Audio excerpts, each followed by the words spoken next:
I'm going to call this meeting to order, ask that the members take their seats, and members of the public who are interested in addressing the committee should fill out one of these forms and make sure you get it up to the front. The first order of business is the chair would entertain a motion to approve the county board resolution to meet as a committee of the whole. So moved. Moved by Mr. Rosales. Second. You're right. I took it out of order. I'll ask the clerk to call the roll. Ammons. Present. Anderson. Here. Beckett. Here. Benzel. Here. Betts. Here. Carter. Coert. Denitz. Here. Gladney. Present. James. Here. Jay. Here. Jones. Here. Knott. Here. Kurtz. Here. Langenheim. Here. McGinty. Here. Michaels. Here. Mosier. Here. Nudo. Here. O'Connor. Here. Richards. Here. Rosales. Here. Sapp. Here. Schrader. Smucker. Here. Weibel. Wysocki. And I do believe we have a quorum present. That being said, I will return to the motion originally made by Mr. Rosales and ask that he remake the motion. So moved. And the seconder was Ms. Ammons. Discussion. All those in favor signify by saying aye. Aye. Those opposed, the same. Motion carries. We have a set of minutes. The chair would entertain an omnibus motion. So moved. Moved by Mr. James, Second. seconded by Mr. Rosales. Discussion, additions, or corrections? All those in favor signify by saying aye. Aye. Those opposed, the same. Motion carries. I would entertain a motion to approve the agenda and the addenda. Moved by Ms. Ammons, seconded by Ms. Anderson. Discussion? All those in favor signify by saying aye. Aye. Those opposed, the same. Motion carries. We now go to public participation. We have a large number of folks who have filled out forms, and you're welcome to speak. We do have a time rule, which is 5 minutes. Brevity is always appreciated, but we don't want to cut anyone short if they have an extensive series of things that they would like to say. I'm going to begin with Tanner Israel.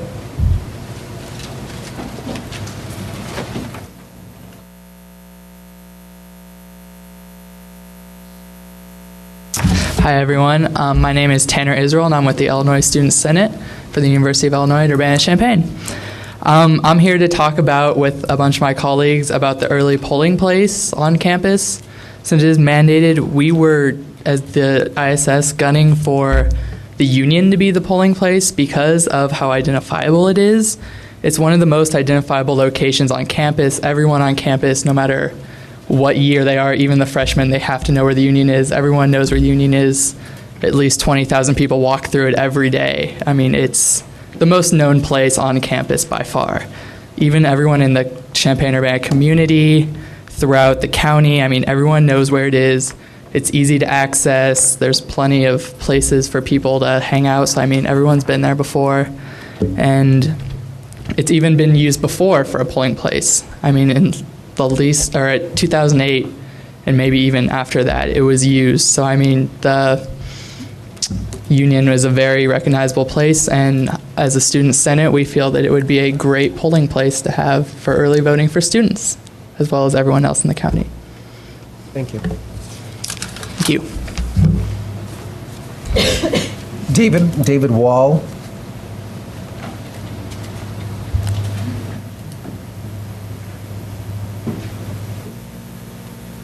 Good evening. I want to thank everyone for the opportunity to let me speak. I'm David Wall. I'm the Student Body Vice President Emeritus of the University of Illinois at Urbana-Champaign, and I too will be speaking, just like Mr. Israel, on the early voting on campus.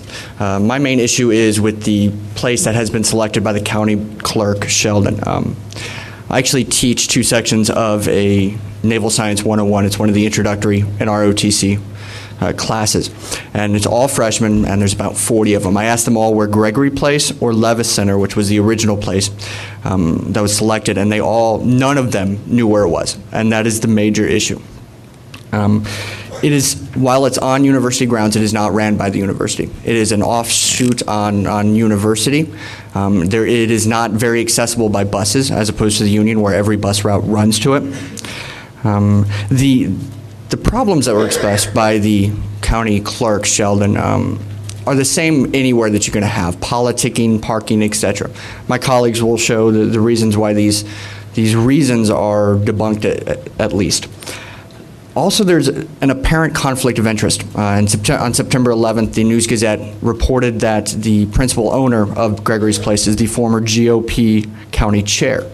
Mark Sheldon being one of the more well-known Republicans, it's an obvious conflict of interest. That is why we want a place where it has been determined by all parties, not only political with the College Democrats, College Republicans, but also with the nonpartisan Illinois Student Senate, I Vote, and the University of Illinois. That is why we feel that the Illini Union is the only appropriate place to hold an early voting place. With that, I do appreciate all of your time. If you have any questions from myself or my colleagues, please feel free to ask. Thank you. Thank you. Nolan Dre?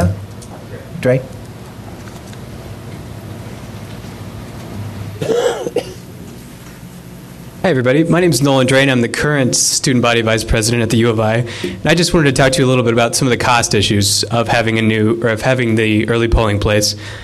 Originally, Mr. Sheldon stated that he thought the early polling place would cost the county $75,000. He later backed that down to $10,000 and has again upped it to about $90-ish thousand. So we, as a student body, we would really like to see kind of an outline of all of his different costs and how this is going to, or just exactly what he's going to be spending this money on. And on top of that, he's also getting a $72,000 grant to help pay for this. In our meetings with him, he'd also said cost was a major issue, so I offered to use some of the Illinois Student Senate funds to pay for him, and he immediately refused that and said that that wouldn't help. We're also a little confused about whether or not he would have to pay the staff, because it's our opinion that he would have to be paying them to do the same work no matter where they're at. And the Pine Lounge has also been offered to him for free, unlike the place where he will, unlike Gregory Place, where he will be charged a rent. So if there's any questions, I'd be happy to take those right now. We are not allowed under our rules to ask questions. Oh, okay. Thank you. This is a motion to suspend. But Thank you. Jonathan Ernest.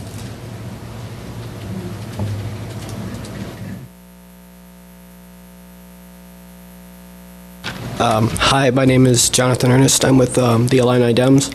I'm here also to talk about the early polling location. I'm concerned with the accessibility of the Gregory Place as compared to the Illini Union. Mark Sheldon has been offered, and his staff has been offered, free parking in the Circle Drive in front of the Illini Union for the 18-day period that early voting will be available. There's also a parking lot to the east of the Union that will be made available, and the university is willing to work with Sheldon on making parking easier for community members. In addition to parking, the Illini Union is accessible through most major MTD routes that go down Green Street, or it is available through transfer at the Illinois Terminal or the Transit Plaza East. And the bus system operates throughout the day and for students and community members. Thank you. Devin Mapes.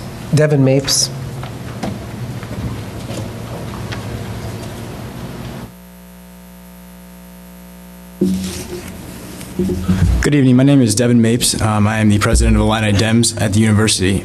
So as you've heard so far, there's been multiple problems with some of the points Mr. Sheldon would bring up as to why the union is not an acceptable place to house early voting for 18 days. You may not be aware that a lot of the times when Mr. Sheldon is speaking to mediums like newspapers or interviewers, that his points are sort of inaccurate with things he said in the past in regards to cost and other issues. There are 4 student organizations that are involved in this approach to sort of talk with the union as to find out what is exactly necessary for this process to be a success.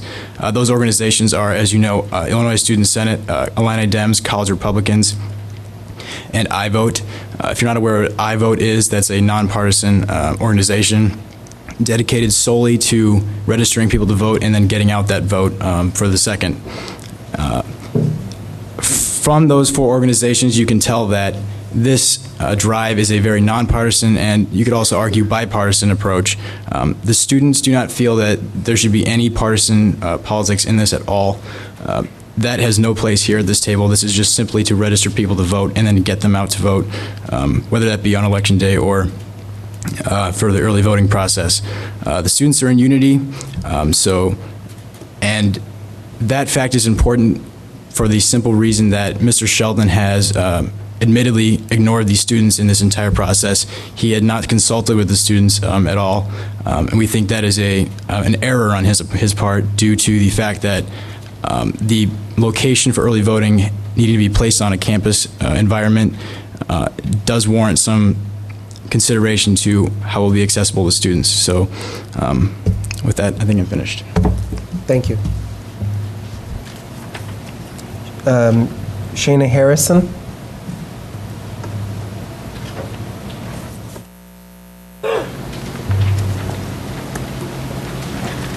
Good evening. My name is Shana Harrison, and I am the political director for Illini Democrats. And I'm here to talk about the issue of politicking. That has been brought up to a reason why the Pine Lodge cannot be used. But if you're familiar with the format of the Illini Union, to access the RSO complex, you have to go to the south entrance, go up the steps to the second floor, and that's where all of our cubes are. That's where Illini Democrats, College Republicans, and College Independents are all located at. So we're more than 100 feet away from the Pine Lounge, first off, which kind of makes sure that we are within the guidelines brought forth by the election codes. Also, we have talked with the university, and the university is open to working with Mark Sheldon on ensuring the accessibility and maybe rerouting traffic throughout the union during the election process, so there's not 20,000 kids walking past yelling whatever comments that they have. That can easily be fixed as well. And also, there should be some credit given to the students. Students understand the importance of elections, especially fair elections. Therefore, we understand the election codes of not having politicking occurring during the process on November 2nd and the early voting. So we are very concerned about our state and our nation. Therefore, we want to ensure that this election will be fair, and we'll make sure that our voice is heard. Thank you. Thank you. Laura Huth.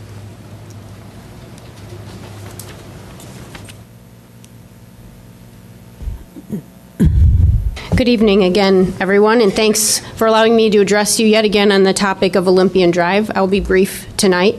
My clients are delighted with the progress that's been made to date in striking a compromise on the Olympian Drive issue. And I'm not here to sound like a broken record or beat a dead horse, but I do want to make a couple of clarifying statements on behalf of my 21 clients, particularly the Ziegler family. In the days since the Olympian Drive discussion shifted from projects A and B to projects A and X, my clients have heard some rumblings involving the Ziegler families. I would like to use this opportunity to set the record straight. With a shift in short-term focus away from Project B, it's true that the Ziegler's land is no longer immediately threatened by the Olympian Drive project. However, some in the community have insinuated or assumed that because the Ziegler's farm is now safe, they are no longer involved in this effort, or that they no longer matter in the current project scope. Despite the project shift, the Zieglers have asked me to transmit to you that their family remains 100% committed in finding the best outcome possible for this project. As such, while their farm will not be touched with an A to X project, their interests for the region, their neighbors, and the community remain very much alive and very active. The Zieglers, Billy and Virginia, and Jean and Mary, who are here tonight, and their families continue to stand in lockstep with their neighbors, calling for a fair and viable process and outcome, regardless of the ultimate scope. They don't intend to back down or give up, abandon their neighbors. They are standing with them every step of the way. In fact, the Zieglers have asked me to pass around this statement tonight for you.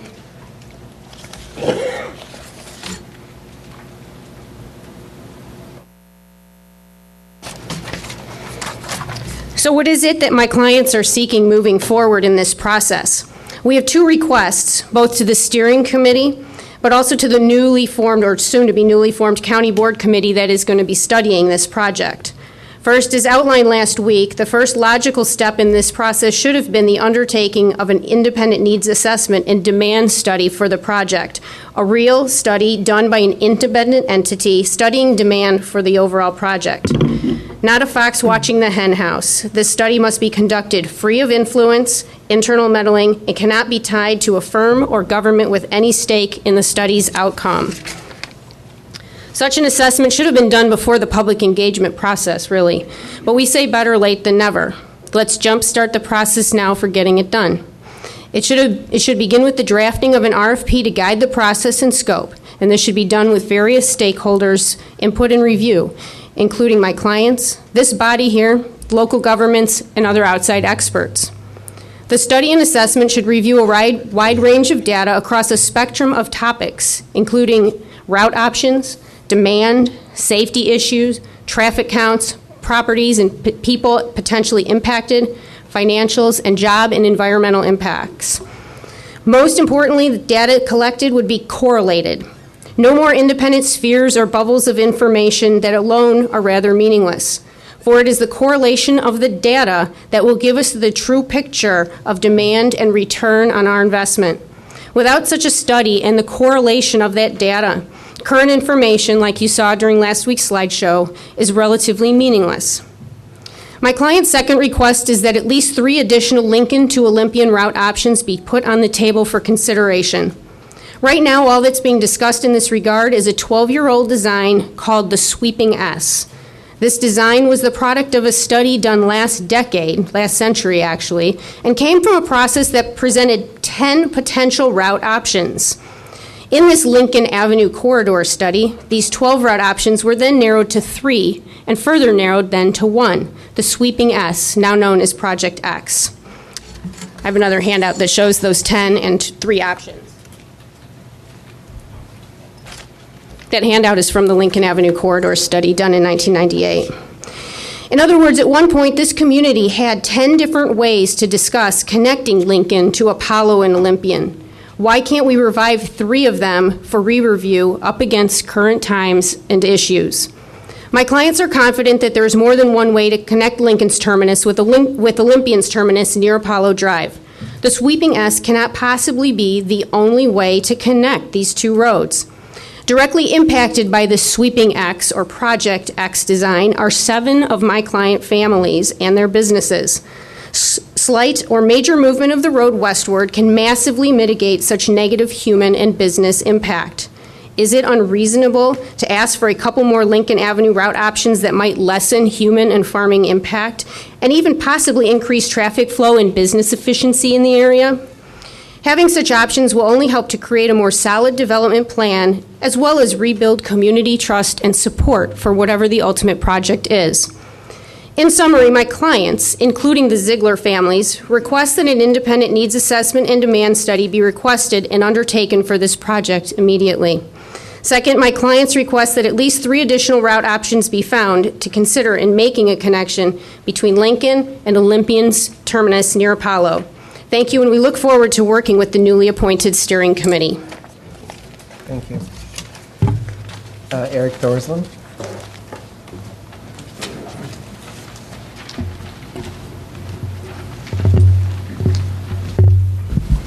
Good evening, I'm Eric Thorsland. First of all, after last week, I thought to myself, how do you eat a cow? Committee of a whole. Well, one bite at a time. But I would ask that for the benefit of people who come for various committees during these COW meetings, that perhaps we start at different ends of the COW every month and start chewing our way through. I proposed a while ago to perhaps think about rotating the committees to the front of the pile once every 3 months so that we don't wind up doing what we did last week and kick everything down the road to this week. Moving along, I am everyone else, the student Democrats, the student Republicans, the non-biased student Senate, the people at the university talk a lot, Mr. Sheldon talks a lot about the early voting for students bill, which is not what it is. It's an early voting bill. I am everyone else. I leave at 4:45 or 5 in the morning and go to work. I live in Newcomb Township. The polls aren't open. Some days I stay late. I'm on salary, which means I didn't get a raise either. It's infinitely convenient to have voting at the union. The students have gone out of their way to work with the university. They've gone out of their way to reach consensus on this. We have these young folks ready to become civic-minded. They've done a great job with this. The county clerk's job is to count votes. The more votes we get, the more job security he has. I think it's a fantastic idea for everyone in the county to have something that's on all those bus lines, to have something that's so easy to find, to have something with the welcoming arms of the alma mater right out front to let you come, a place that's been used in a highly politicized year, 2008, as a polling place. This is not on Election Day.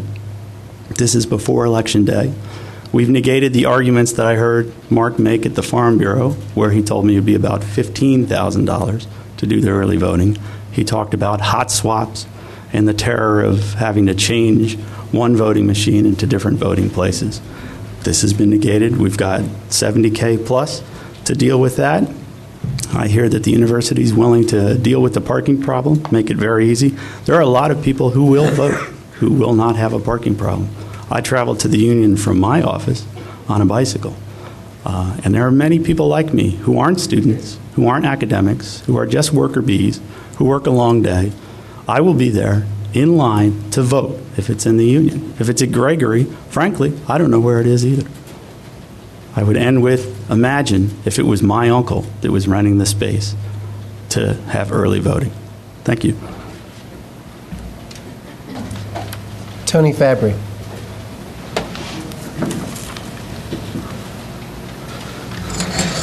Well, surprisingly, I'm not here to criticize Mark Sheldon, but I do thank everyone who came here tonight to talk about the union and the need to have a early voting place there where it's centrally located.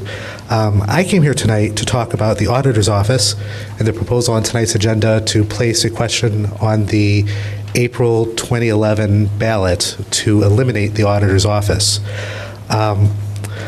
Let me start by explaining something I put out on everyone's desks tonight. When I first was appointed auditor, my first day in the office, I found this in the bottom of one of the drawers in the desk. And it's a yellowed News Gazette article from 1990. And it tells the tale of how back in 1990, there was a nonpartisan citizens' effort to promote government efficiency and eliminate the county auditor's office. But it turned out the News Gazette did a little investigative journalism on that, and of the 7 nonpartisan citizens appointed to this, all 7 were Republicans. All 7 had been contacted by Mark Sheldon or Tim Johnson's office. When word of this came out, that even though people said it was a nonpartisan good government effort, that in fact it was a partisan effort to eliminate a Democratic office, one of only 2 in county government at the time, people were embarrassed, and the effort failed. And I put that out there because I had about a week in office before this county board came forward and said they had a great proposal for a nonpartisan, pro-efficiency government reform effort to eliminate the auditor's office.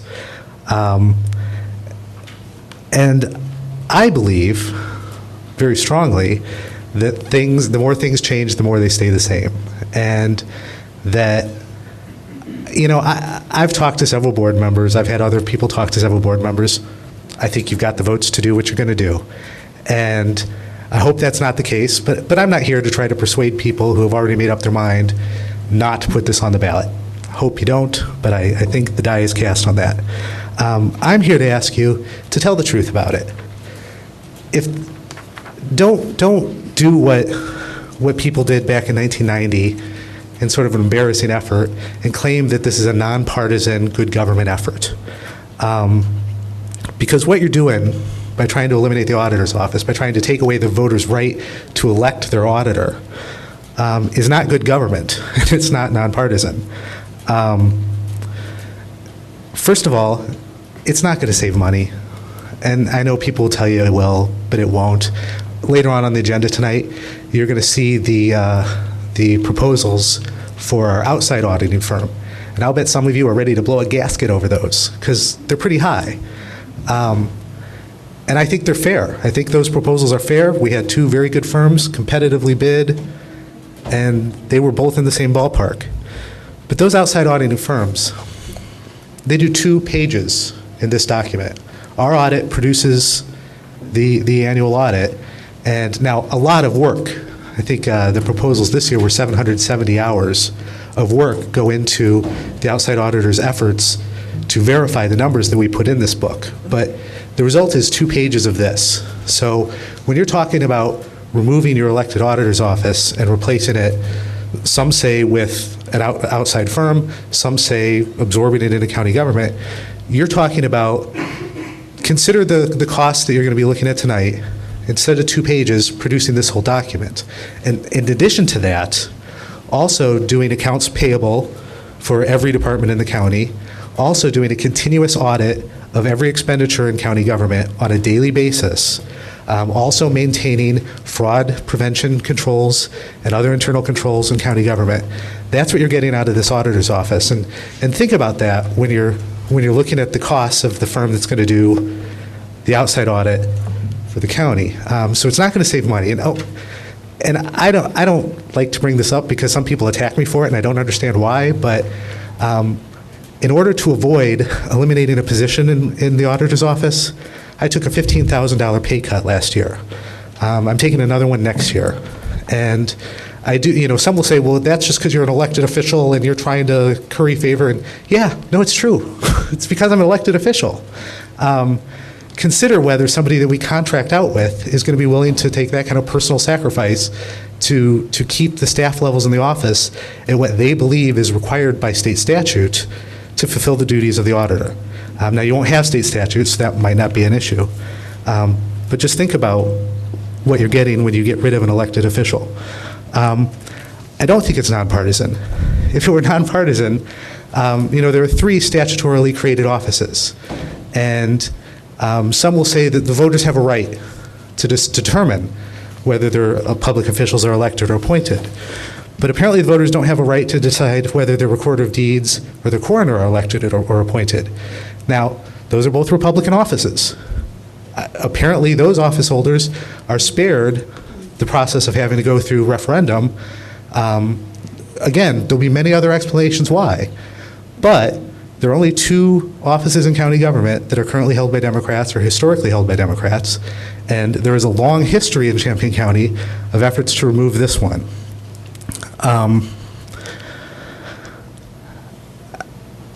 I just want, whatever happens tonight, whatever happens later in this month, I want everyone to be honest about what they're doing. Now, I know some of the folks in here are going to vote against this, and I appreciate that. I really do. And I know there are some people who are going to go vote for it because they think it's a brilliant political maneuver. I mean, the April ballot, we all know Urbana doesn't have municipal elections in April. So you're not going to get an accurate sampling of county voters. You're going to get a sampling of voters that is skewed towards whichever school district has a referendum. And again, Urbana school board elections are by district. So this second largest city in the county seat, is going to have very little participation in this referendum. Now, some people, if you're really concerned about getting an accurate sampling of what the voters think, would think that's a problem. I know some of the proponents of this have been going around telling their friends and Republicans that this is a great thing. We got them this time. We got the advantage now. Again, if this were a nonpartisan good government reform, you wouldn't hear talk like that. So when you move forward, just tell the truth, tell it like it is. This is a political maneuver. And those of you who know it's a political maneuver, I don't criticize you. I say congratulations, good play. Those of you who are thinking, well, I still think this is a good idea, I don't sincerely think this is a political maneuver, I ask you, or I remind you of a saying that comes along in poker. When you play poker and you're sitting down at a table, it's important to figure out who the sucker at the table is. Who's the person who thinks they're just in a friendly game but is going to wind up losing their shirt tonight? And if you can't figure out which one at the table is the sucker, then the sucker's you, and you better step away from the table. And so, to those of you who think that this is just honestly believe this is a good, nonpartisan, good government effort, I encourage you to think twice about that, because what we have here and what we've had in this county for at least 20 years is a partisan effort to remove the voters' elected auditor's office. Thank you. Is there any other public participation? Seeing none, participation is closed. Communication from board members? Seeing none. Barb, could you address the issue from environmental and land use? Sure. If you want to come up, or you can do it from your seat, either way.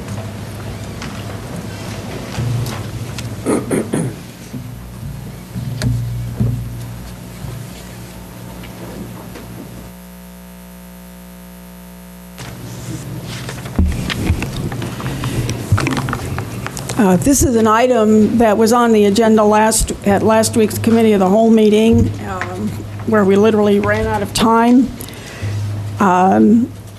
And we've determined that this, because it does have a lot of budgetary implications, probably needed to be addressed yet this month, as opposed to holding off until the Committee of the Whole meeting in October.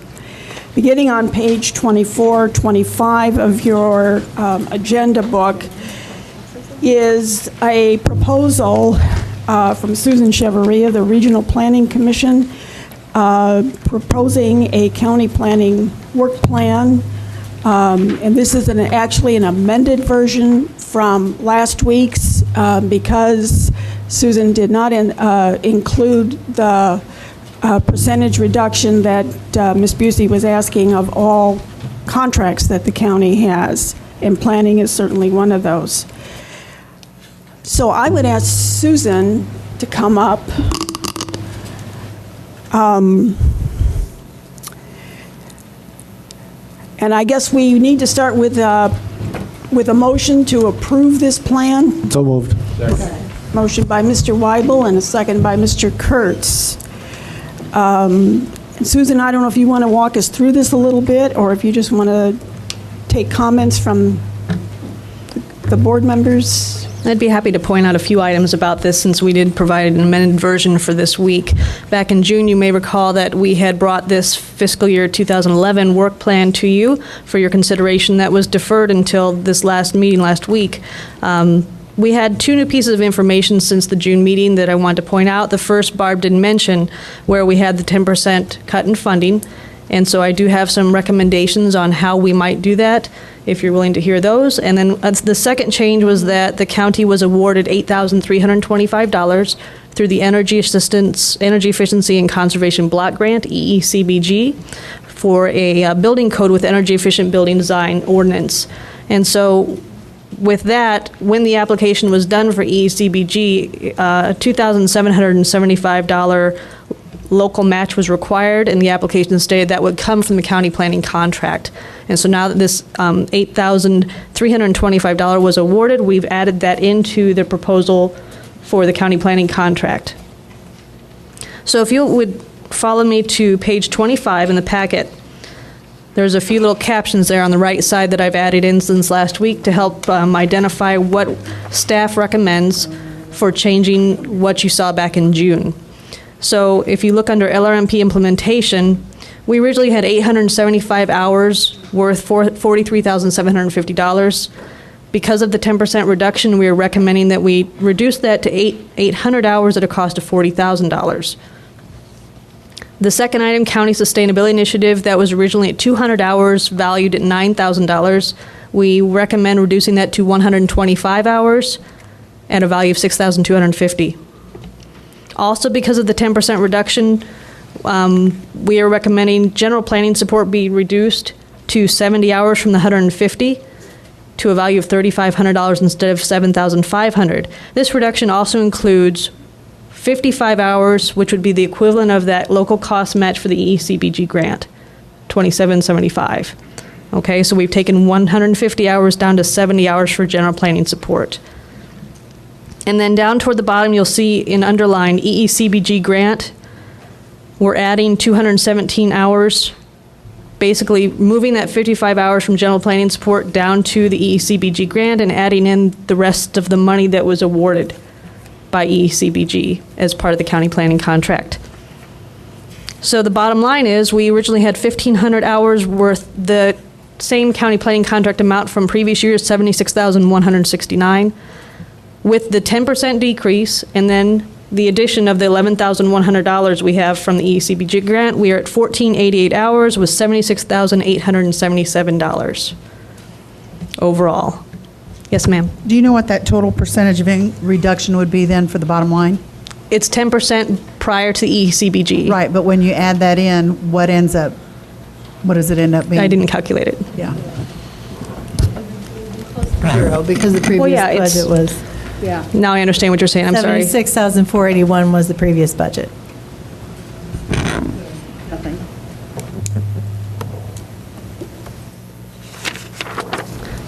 If you'll follow me to page 30. Susan, I have a question. Is the county going to receive this revenue? So we have revenue offsetting this additional expense of $11,000 that is going to be paid out of general corporate? Yes, that you will be receiving the grant straight to the county. So the 8325 is offsetting revenue to the $11,000? Yes.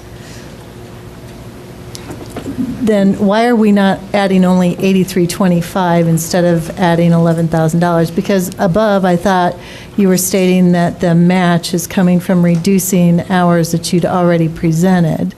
Right. So it seems to me that the total should remain, so that the total burden to general corporate remains the same.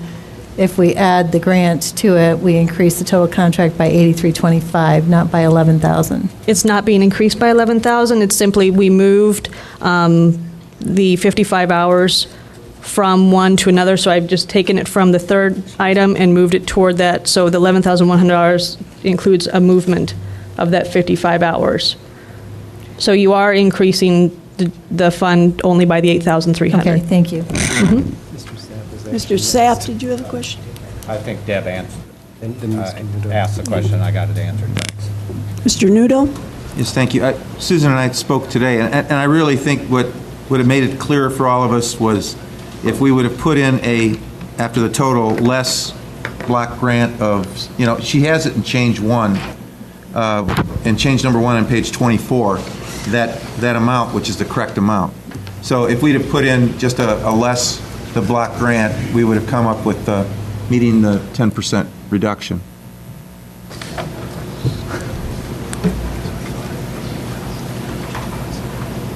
Okay. The recommended priorities for the LRMP for FY11, it starts on page 26. This was introduced to you back in June, and it relates exactly to the LRMP implementation item on page 25, the first item that we are recommending reduction to 800 hours. If you look on page 30, staff is recommending, because of the 10% reduction, that we remove certain items from this LRMP work plan in that amount of 75 total hours. And so we have on page 30, item 19, item 20. Actually, item 20 is about reducing because of the EECBG block grant, but item 19 is because of the 10% reduction. Item 20 is due to the EECBG block grant reduction. Item 22, we recommend postponing because of the EECBG grant. and item 23 as well. So basically what this is, these 4 items would reduce us by the 75 hours we need to cover both the 10% reduction in the budget and to place the 55 hours we need for EECBG where it belongs with the grant.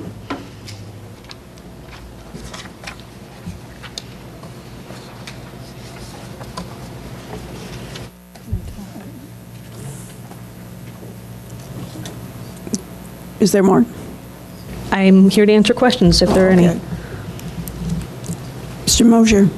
I have a problem with studying building codes out in the county, especially when it comes to agricultural operations, and the expense that it would cost me or anybody that's got a drying system or a shop to have all this stuff piled on top of it's just going to make it prohibitive to do anything.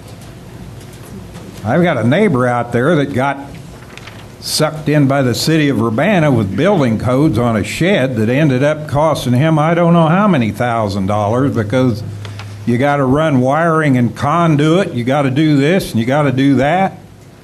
And for us to spend money studying it or whatever we're going to do with it, if it's going to lead to building codes, I'm vehemently opposed to it. Susan?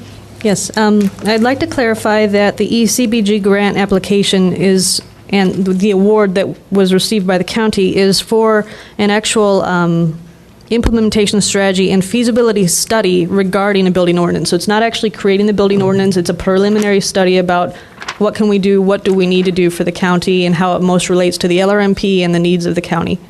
So it's not exactly developing the ordinance and the building code with energy efficiency.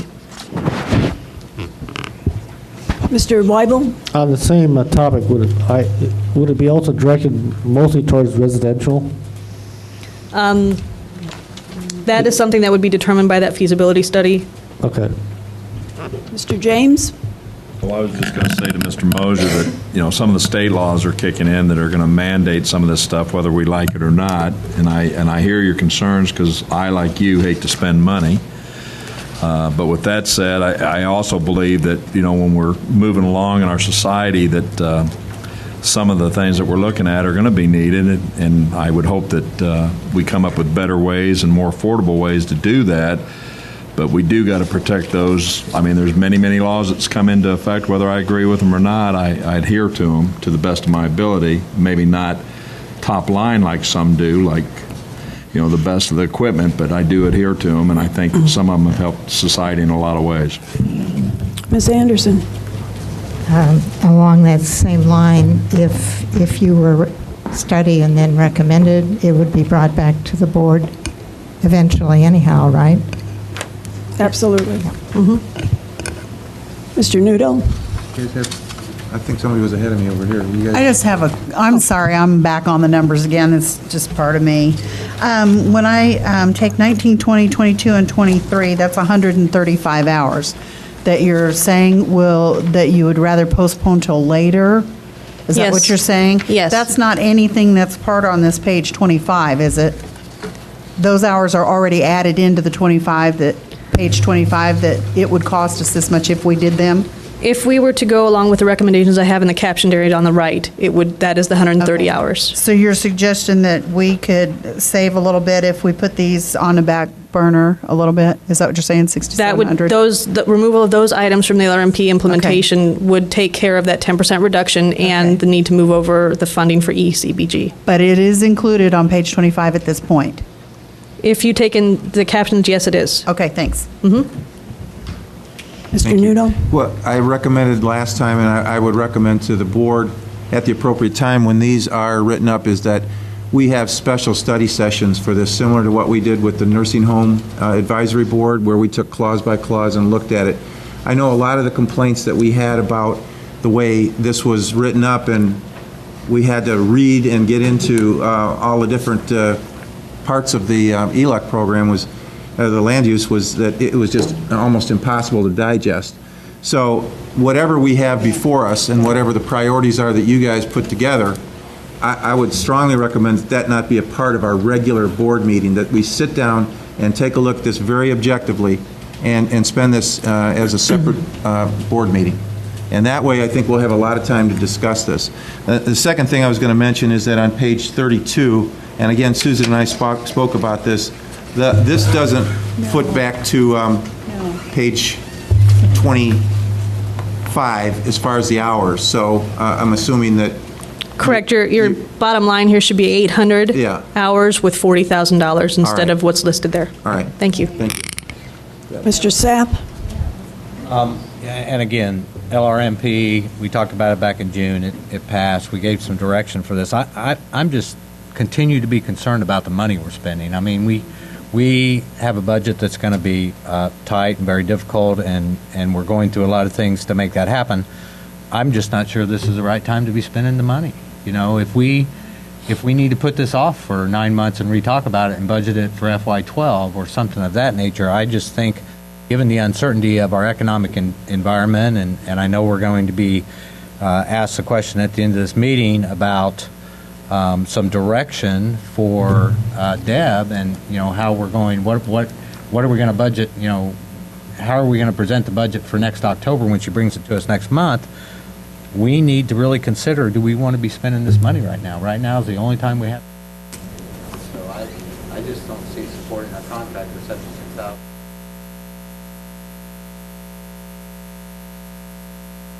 Mr. Kurtz? Thank you. After many, many, many hours of discussion, of work, of years of planning, and of compromise, this board passed the LRMP. It cost us $250,000 in 3 years of hard work. It's a protection of our agriculture and our best prime farmland and our water. It's the future of our county. And it's time to move forward and implement the LRMP. And this is the first step in doing that, and I think that delay is not what I would consider part of this project. We need to finally take some action and move forward on the LRMP and protect the agriculture of our county over the next 30 years. Mr. Langenheim? Am I correct in assuming that this is planning and we're not committing ourselves to executing any of this at this time? Can you clarify what you mean by executing this? This is all planning work. Some of it is implementation of the LRMP. As a result of the planning, we will get a whole host of concrete propositions to do substantive things. Is that correct? Yes, sir. Thank you. Mr. Jay? To follow up on some of Larry's comments, I think the other thing we need to be very cognizant of is, I too am concerned about the money. This is just the first taste of what you all are going to get with this new plan that you all adopted. And I think it's going to be more than we can afford before it's all over. But the thing that we need to be careful of as we adopt these policies, we're also going to be adopting additional costs to do the enforcement of whatever that policy might be. And where is that money going to come from? Deb has been a magician up to this point. I think there's limits on what she's going to be able to do. I think we need to be very careful, and I agree with Larry. I think we need to move very slowly.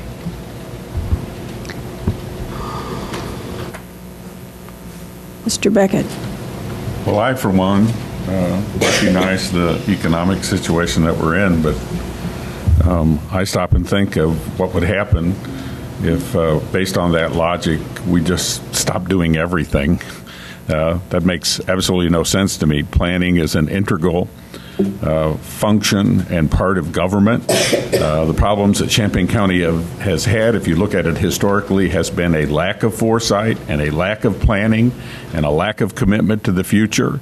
And my colleagues who say that the clock should stop for 9 months, I think what we're doing is actually very responsible.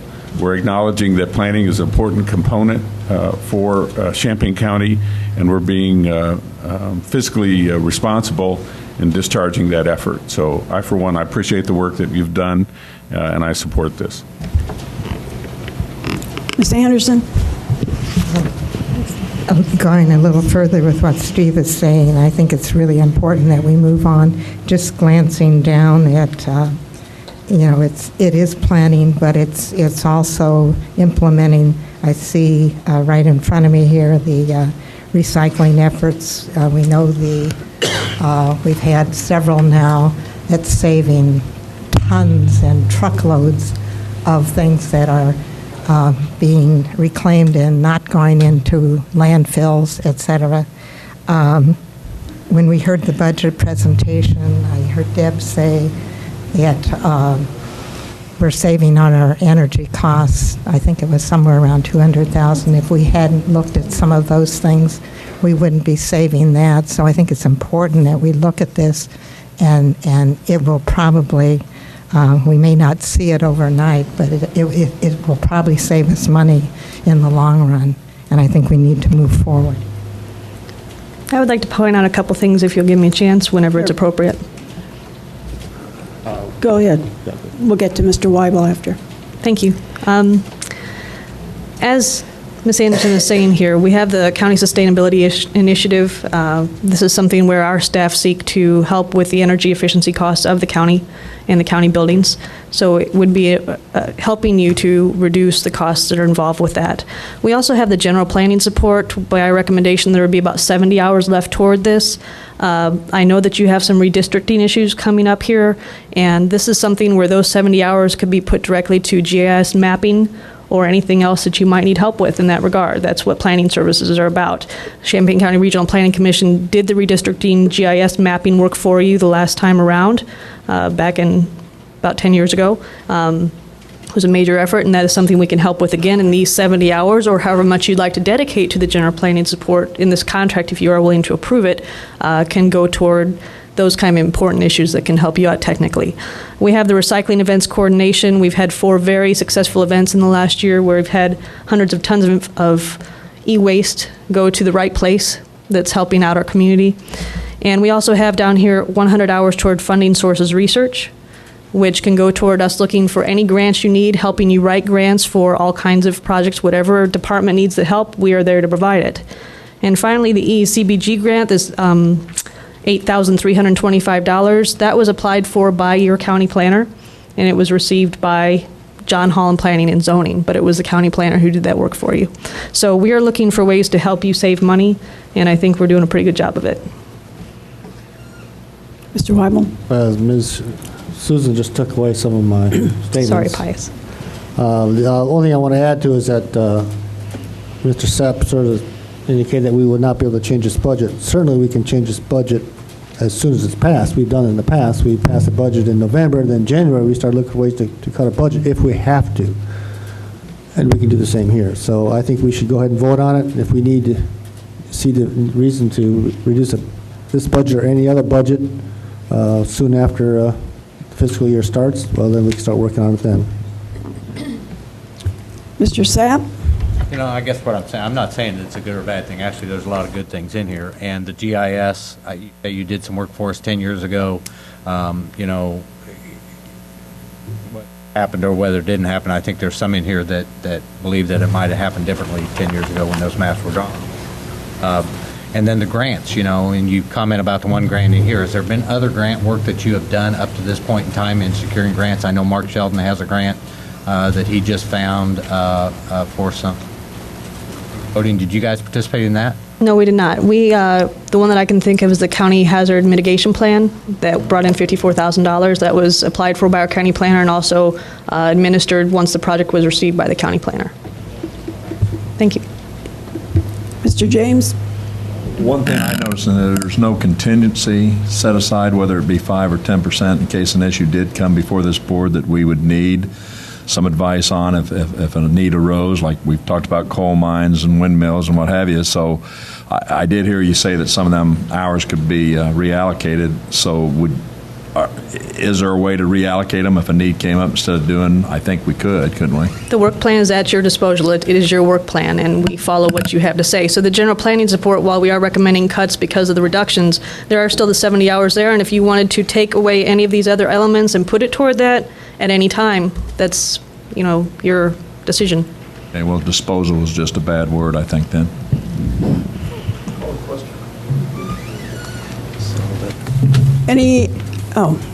We've had a call to call the question. Roll call. And a roll call.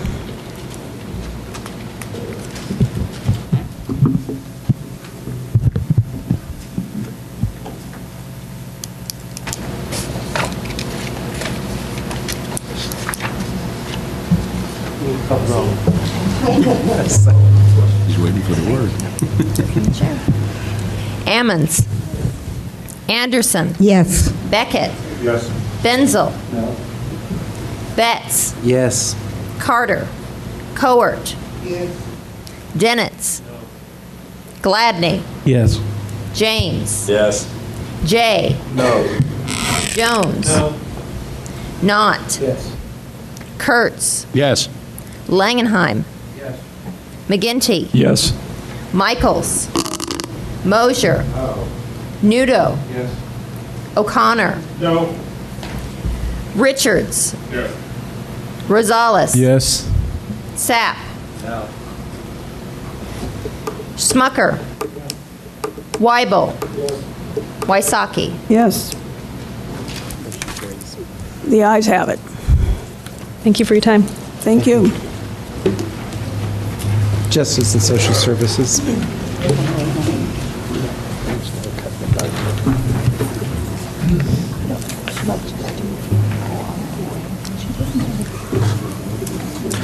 Good evening, everyone.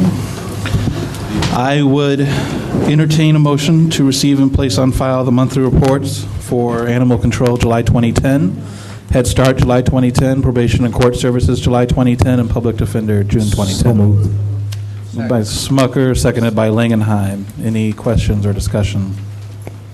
Seeing none, all those in favor say aye. Aye. Opposed? Motion carries. Next up, Stephanie, if you want to come up here, we have reports from Animal Control.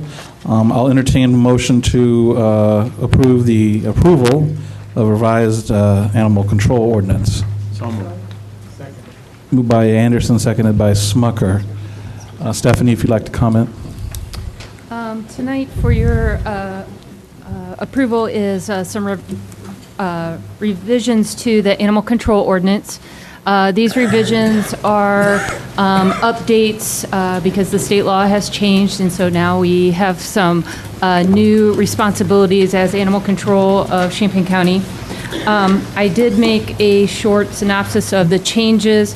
Some of them are very minor. They're additions of definitions, as in the case of department investigator, approved humane investigator, and the change of humane euthanized, the definition of humane euthanized, and what a tag is. Those definitions are taken straight from the state law. The tag definition change is just to clear up the language and make it more, tag is kind of, people think that a tag could be just something with a name and phone number, where in the law it actually is referring to the registration tag that's issued by the county. So to clear that up, I went ahead and defined it better. In section 4, dogs running at large, I added some language to clarify the spay-neuter requirement for second-time offenders. So anytime a dog or cat is picked up 2 times within 12 months, it's required by state law to be spayed or neutered at the cost of the owner. This has been in effect for several years, but I thought that the language needed to be cleared up so it was a little more clear for the average citizen to understand. Section 5, which was formerly Section 15, cats running at large, it is now mirroring the dogs running at large, basically taking the language straight from Section 4, and anywhere it says dog, it is replacing it with cat. Probably one of the most important changes to the ordinance is Section 7, the registration fees.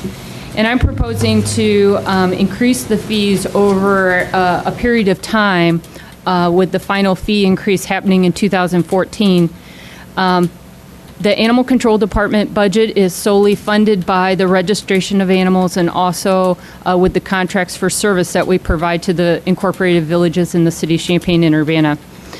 And As you can see, we're a little bit lower than counties of our similar size in some areas, and in some areas we're a little bit higher. So in the altered animal 1-year tag, our tag is currently $10, and our altered 3-year tag is $18, and our 3-year altered tag is $18, and our 1-year unaltered tag is $20, and the 3-year unaltered tag is currently $30.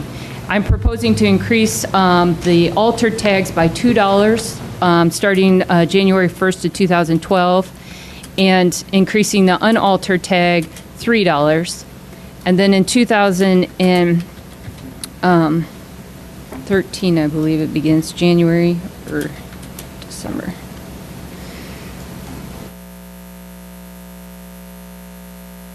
I don't have that, I'm sorry. January 1st? Yeah, January 1st of 2014, it would increase by $3 across the board.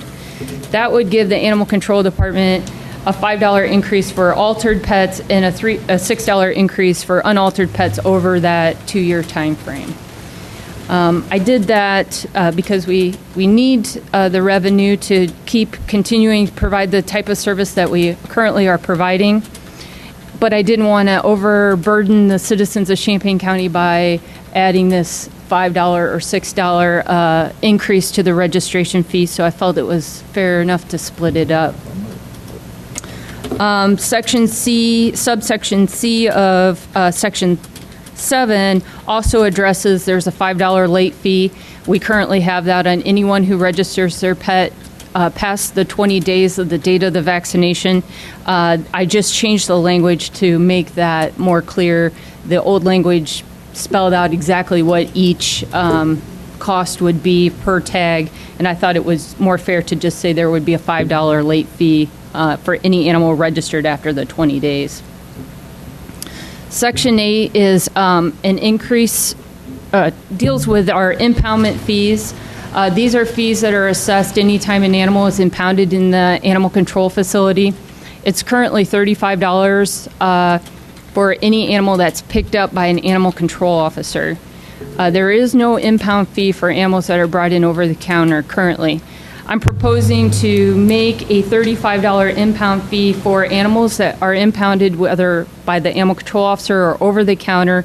The first impoundment, if they are wearing some form of identification or have a microchip, it's $35. The first impoundment without that identification, without a tag or microchip, would be $50. I'm trying to discourage the second and third offenders, so I'm proposing that there's an increase in the impoundment fee. It goes up to $50 for animals wearing identification if it's picked up or brought in 2 times within a 12-month period, and $75 for the third and each subsequent offense within a 12-month period. And believe it or not, we do have people that come in, or animals that come in 3 times, sometimes in the same week. So we're trying to discourage that. And we're wanting to also encourage people to always have identification on their pet. So by having the higher impoundment fee for animals not wearing identification or microchipped, that is an incentive to keep that type of identification on your animal. It is $17 to bring your animal into animal control and microchip it. So, you know, the cost is pretty reasonable to have that form of identification. Section 21, I've added subsection D, which gives a licensed veterinarian the ability to write a letter stating that an animal is not healthy enough for vaccination. The registration is still required, but it does exempt the animal from being vaccinated. We keep those on record. If there was ever an outbreak of rabies, we would then have to quarantine those animals specially. Section 22 addresses the inoculation tags. The change to this section is a separation of offenses of failure to vaccinate and failure to register. It would then, there would be 3 offenses. It would be $100 for the first offense of failing to vaccinate your animal. It would be $100 for failure to register your animal, and then $50 for the animal if it's not wearing the tag. The first two fees would be reduced to $35 for each offense if the animal is vaccinated or registered within 10 business days of the offense. And Section 4, or Article 4, Section 41, is a new addition to the ordinance. The state law in 2005 added the authority for animal control, county animal controls to start enforcing the Humane Care for Animals Act. And we had never added these ordinances to our ordinances for enforcement, but we have now been informed by the Department of Agriculture that they will no longer be investigating animal cruelty complaints in our county or in any county in the state of Illinois unless it involves livestock or large-scale breeding operations or licensees of the Department of Ag. So the addition of these ordinances does give animal control the authority to impound animals that are subject to cruelty or if there's any suspect of inhumane care. I did not add animal torture or aggravated animal cruelty because those are arrestable offenses under the state law, and we would work very closely with the Sheriff's Department to prosecute, or with the State's Attorney's Office to prosecute those types of crimes. Section 44 deals with the notification to the violator of impoundment. This language is taken directly from the state law with a little bit of a twist in that we would not rely on the Department of Agriculture for any type of, if anyone wants to appeal the impoundment of their animal, they would come to the county animal control administrator with their appeal.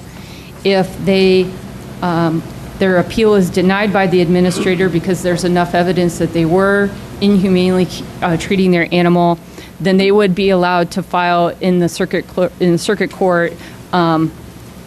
the circuit court a appeal for the judgment of their the impoundment of their animals. And that concludes the breakdown of the animal control ordinances. Are there any questions concerning? Mr. James. Well, when I read this over, the first thing that came to my mind is the economy has sort of taken a dive, whether some of us agree with that or not. And I know small towns, especially people that love their pets and their children love their pets, and we keep increasing fees. My concern was on the fines. Stephanie, how much of the fines, when you levy them, how much percentage-wise do you collect on them realistically? Well, let me just clarify one thing. Each village has their own set of fines. So the village of Sydney has their own fines. These fines do not. Well, I'm talking about the ones you set for when you board them in them. Right, these are only for the unincorporated area of the county. So these are only for animals in the unincorporated area of the county. And basically, what occurs if we issue a citation, the people have 10 business days to pay the citation and comply with whatever they've been, the vaccination requirement or the registration requirement. If they fail to do so, it's sent to the state's attorney's office for collection. Realistically, we have maybe to date collected $400 total. Okay. And my problem is that we always seem to hit the people that are doing the right thing, that are licensing their dogs and doing what is needed to be done. And then there's a host of other issues that we all are kicking in money to rectify. And I feel, and truly feel this way, that, that should be on those folks, that we tighten up on the fine schedule, what you're trying to do here, and collect that money to offset that cost. Granted, what you're talking about isn't a lot of money to some of us in this room, but to some folks that love their animals, and I know elderly people, and you do give a discount to seniors. But I always hate when we sit here as government and we look at revenue, and then we have all these that scufflaws or outlaws or people that just don't care, that we're letting to skate by, but then we're going to hit the good old guy next door and say, well, you got to pay more because we need more. And so even though it's only $5, unless that language is somehow changed or whatever, I'm sorry, I'm not going to support it. I'm just not. Okay. Mr. Kurtz and then Mr. Beckett. You had your hand up, I thought? Okay, Mr. Beckett. Animal control ordinance. Okay. Mr. Weibel. When was the last time fees were raised? I believe that was when I came here. It's been a while. But Maybe 8 years. 8 years, okay. Thank you. Ms. Ammons? I just wanted to say with Mr. James as well, I'm looking through this packet and I'm really trying to figure out what the impact of the actual cost of operating the office is in comparison to the increase in fees. If we're simply increasing fees because of the rogues who won't pay, then I can't support it. If we're increasing fees because of the cost of administration of the office, then that's what I'm looking for in the packet, and I don't see. The reasoning for the increase in the fee is our fund balance. We basically just get by on our budget every year. I mean, we come in on budget every year, but we have no fund balance for any type of future replacement of any equipment in the facility. The equipment is now 5 years old and it's starting to show wear. The building itself, the floor is already starting to need replacement. And so there are things that are going to be future costs that the animals that are using the facility, the people's pets who are using the facility should be paying for those costs, future costs. That is not. Mr. Hendo had his hand up. Then. I'm sorry, I tried reaching you. You were in a meeting, and then I got tied up. But I had a couple of questions on the same basis that Carol had, and that is, in your report here, nothing's footed down, and I can't see whether we made money or lost money or what. There's no totals on any of your costs. So just ballpark, did we make or lose money this? We break even every year. All right. And then the contract for service with the city of Champaign, it shows $169,000. And then what we have in our packet here is that a number that is a reduction from this? They are going to decrease the number of days that their animals are going to be held in our facility from 7 to 10. So therefore, there will be a reduce in their cost. From 10 to 7?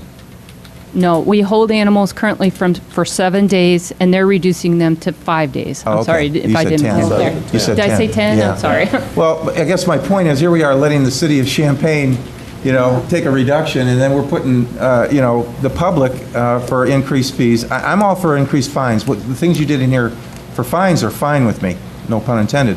But, if we can't get the city of Champaign to pay, we're going to be taking $60,000 hit from them, approximately. And then we're going to put it on the backs of people who are, on their dogs and cats. And they're the ones that pay, they're the law-abiding ones. The people who pay, don't get their tags or don't get the rabies shots, we should fine the hell out of them. I don't have a problem with that. I think that you'll see that most of the villages, as well as the county, will probably be going to a 5-day holding period. Most counties of our size only hold stray animals without identification for 3 days. We're one of the very few counties in this state that hold animals without identification for 7 days. That was something that came with the contract with the Humane Society. They had always held animals for 7 days, so when we broke apart, we felt that we needed to continue to hold animals for 7 days.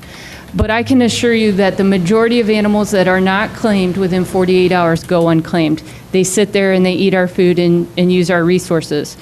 It's an unfortunate reality of our world, but I think that my push is to move to eventually holding animals for 3 days, but I think we need to ease into that by reducing it from 7 to 5, and then we may someday go to 3. But all of the villages, the city of Urbana is still on the fence about it, but you'll see that's probably going to be a trend that most of the villages are going to go that direction as well. Mr. Beckett. First of all, I just think you do such a remarkable job, and we have such stability in this department. It's the best we've had. It's just tremendous. My second observation is that every subject that begins with A, animals, alcohol, adult entertainment, and land use, which is acreage, no one can bring a proposal to this board without it being chewed apart. We make this department run by registration fees. That's the general revenue that makes it go.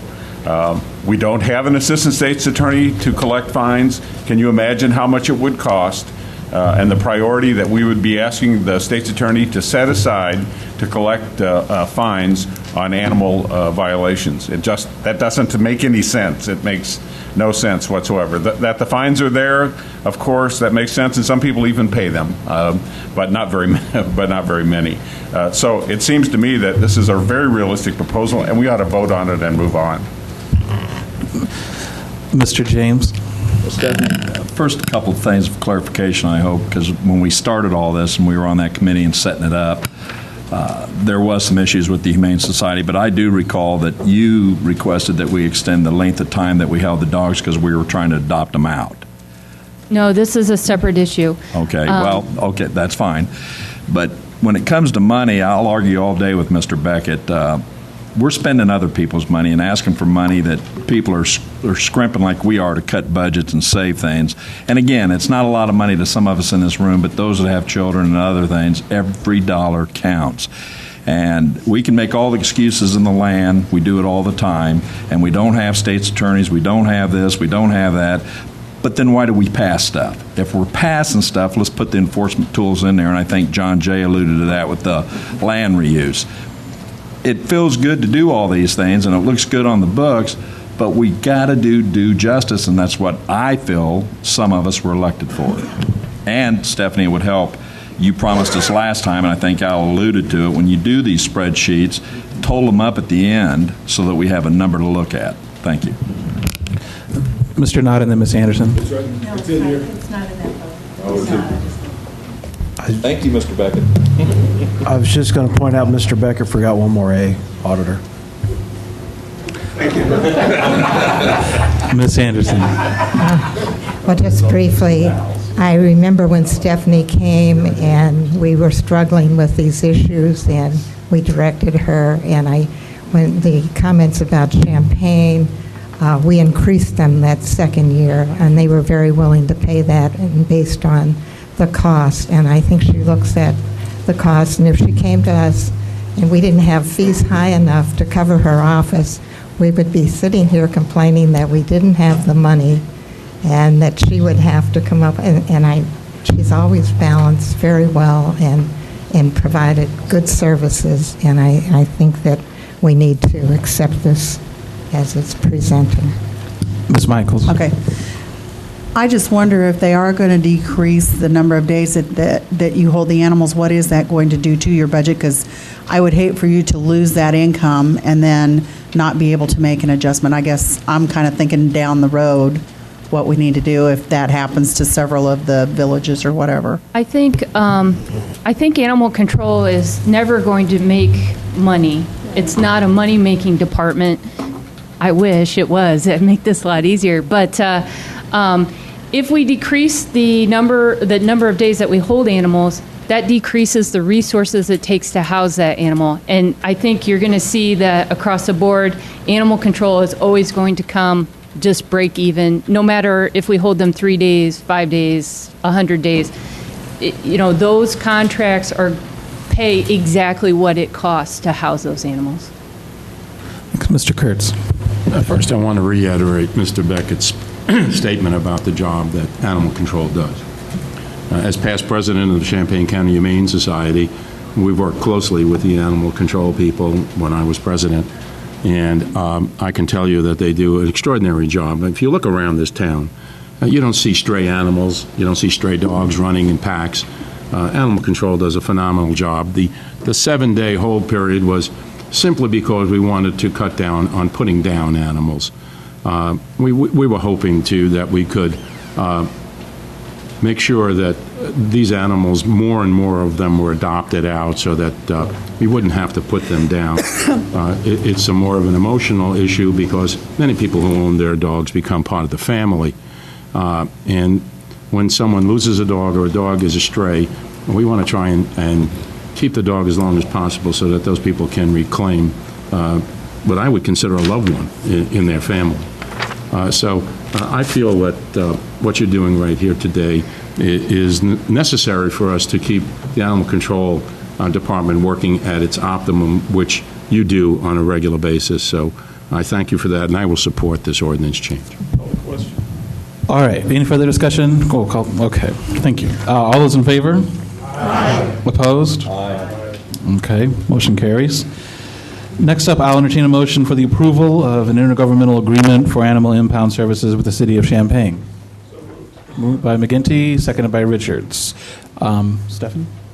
The only change to this agreement we've already touched on, the City of Champaign is basically reducing their hold time from 7 days to 5, which then decreases the amount of money in which they pay us because it's based on an average population from the City of Champaign and the $10 a day cost that it costs to house that animal.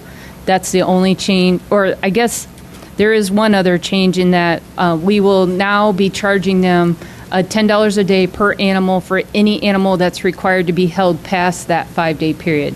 So if they're holding an animal for court and the animal is there for 15 days, they'll be charged $150 on top of what they're currently paying. So those are the only two changes to this agreement from the original agreement that we started in 2005. Discussion, Ms. Wysocki. Okay, so Champaign is going to house their animals for a shorter period of time. At the end of that new time, what happens? We're obligated to euthanize this animal? Do we give it back to Champaign and say, you figure out a place to put it? What do we do here? It becomes the property of the county, and it's to our discretion what happens to it. We can either euthanize it, which we do if it has a behavioral or a health issue. We can send it to a breed rescue. We send a lot of animals to the Humane Society for adoption, and then we do have our small adoption program at our facility. Okay. So the bottom line, though, is if it's kept longer than the prescribed days, then it's on our ticket, not theirs. That's correct. Mr. Smucker. Can I ask how you calculate the charges to Champaign or any other city? Well, do you have a formula that you use? Champaign and Urbana are based on the average number of animals per month, $10 a day per animal that's housed there.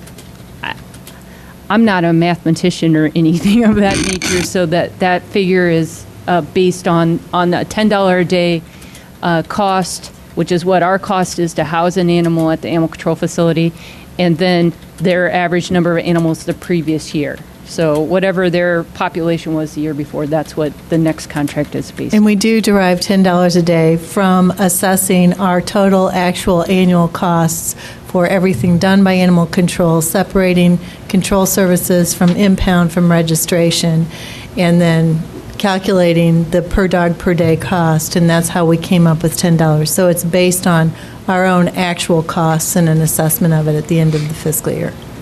Is this the, have you looked at other counties, at how they do this sort of thing and how they charge other entities for these services? This was actually based on how several other counties provide this type of service. When we started this in 2005, we did research on, what counties provide service to incorporated areas, and so this is what this is based on.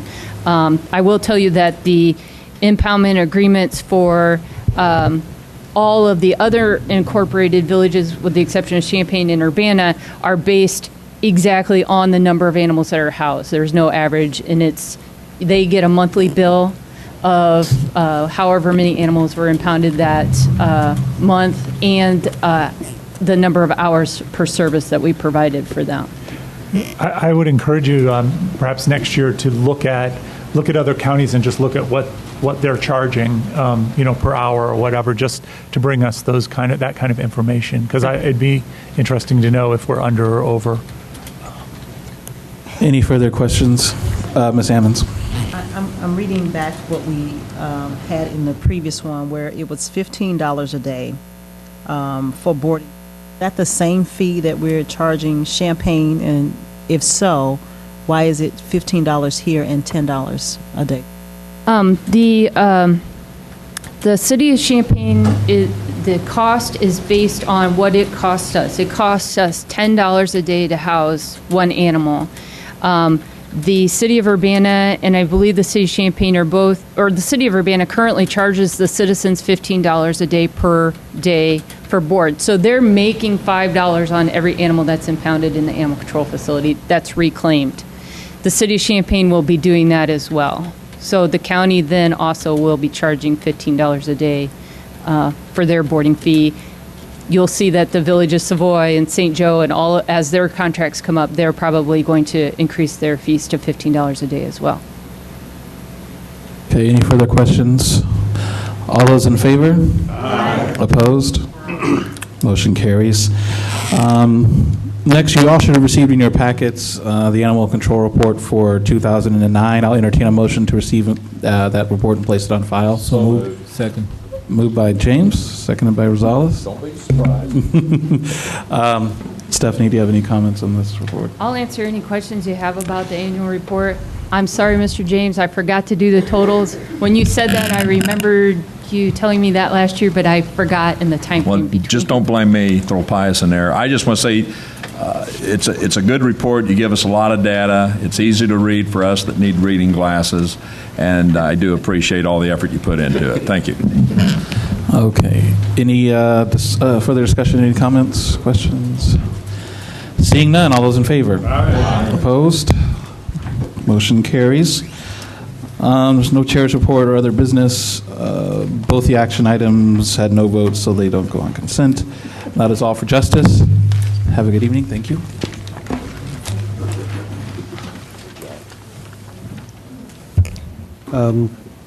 Next is policy, personnel and appointments. We have a series of appointments this evening on the approval of the RFP 2010-005 Selection Committee. Mr. Chairman, your nominees. My nominations are Mr. Beckett, Ms. Busey, Riley Glidram, Dwayne Northup, Mr. Nudo, Ellen Reinhardt, Mr. Sheldon, and myself. Is there a second? Second. Seconded by Mr. James. Discussion. Mr. Sapp. I got a question. I should have asked this probably at the facilities meeting when this, I think, was announced, and Steve might have to answer this, but on the agreement, the original agreement for developing the RFP, we contracted the firm and we put a dollar cap on that amount. Mr. Glarum is on this committee. Is his work on this committee also included in that? Will he be charging us for meetings and for reviewing this information? I assume this would be extra. I think he included providing assistance for assessing this in his original contract. Do you know what his bills have been to date? I didn't bring that. Yeah. How about when that report is brought, when the recommendation is brought, I'll have a number for you of what Riley's fees have been. Okay, and that sounds great. And then I guess I would also preference that, I'll vote for this committee, but if Mr. Glarum's costs exceed what we budgeted, I would not recommend his participation. Well, yeah. I remember that he was going to help us review the proposals. This is just a more formal way. I think initially I thought he was going to do it informally, but then when we got to thinking about what are we going to do when the proposals come in, we thought instead of giving all of you all of the proposals, we needed some sort of screening device, and that was the idea of the committee, and so I discussed it with the chair, and we came up with the membership. So I really think he's doing the same thing, but he's doing it in a formal setting. Mr. Weibel. Mr. Becker, perhaps you could talk to him and get a clarification by the county board meeting. We could just put this on a regular agenda at the county board meeting. Well, I'm not sure that this is a county board item. That's right. Once the committee is formed, I think it's formed. Well, move on that. Further discussion. All those in favor of the omnibus motion of appointment signify by saying aye. Aye. Those opposed, the same. Motion carries. Approval of Olympian Drive Special Committee. Are there going to be appointments on there, or is this just the committee? No, there will be appointments. Let me clarify on the committee. The mission of the committee is to explore and seek avenues that lead to consensus on Lincoln Avenue connecting to Olympia Drive. The outcome, that's, proposed outcome, would bring back a resolution to the county board that would direct county staff towards an acceptable intergovernmental agreement with Champaign and Urbana. That point out, we're going to direct staff to come up with that this committee will not actually work on an intergovernmental agreement. Would you agree with that, Mr. Knott, that you propose this committee? Yeah, I mean, what we're trying to do is have this committee be a catalyst for discussion among the various parties, and that perhaps the committee meetings are a forum to start some of that dialogue. I mean, the committee, honestly, it's going to expire in November because the board terms are going to end. So the time frame is very short, really about 7 weeks, because it really won't be effective until after the next full board meeting. So there's not a lot of time to do work, but there's plenty of time to start dialogue, and that's our real hope. Mr. Webb. And therefore, I propose the members be myself, Mr. Langenheim, Mr. Gladney, Mr. Knott, and Mr. Noodle. Second.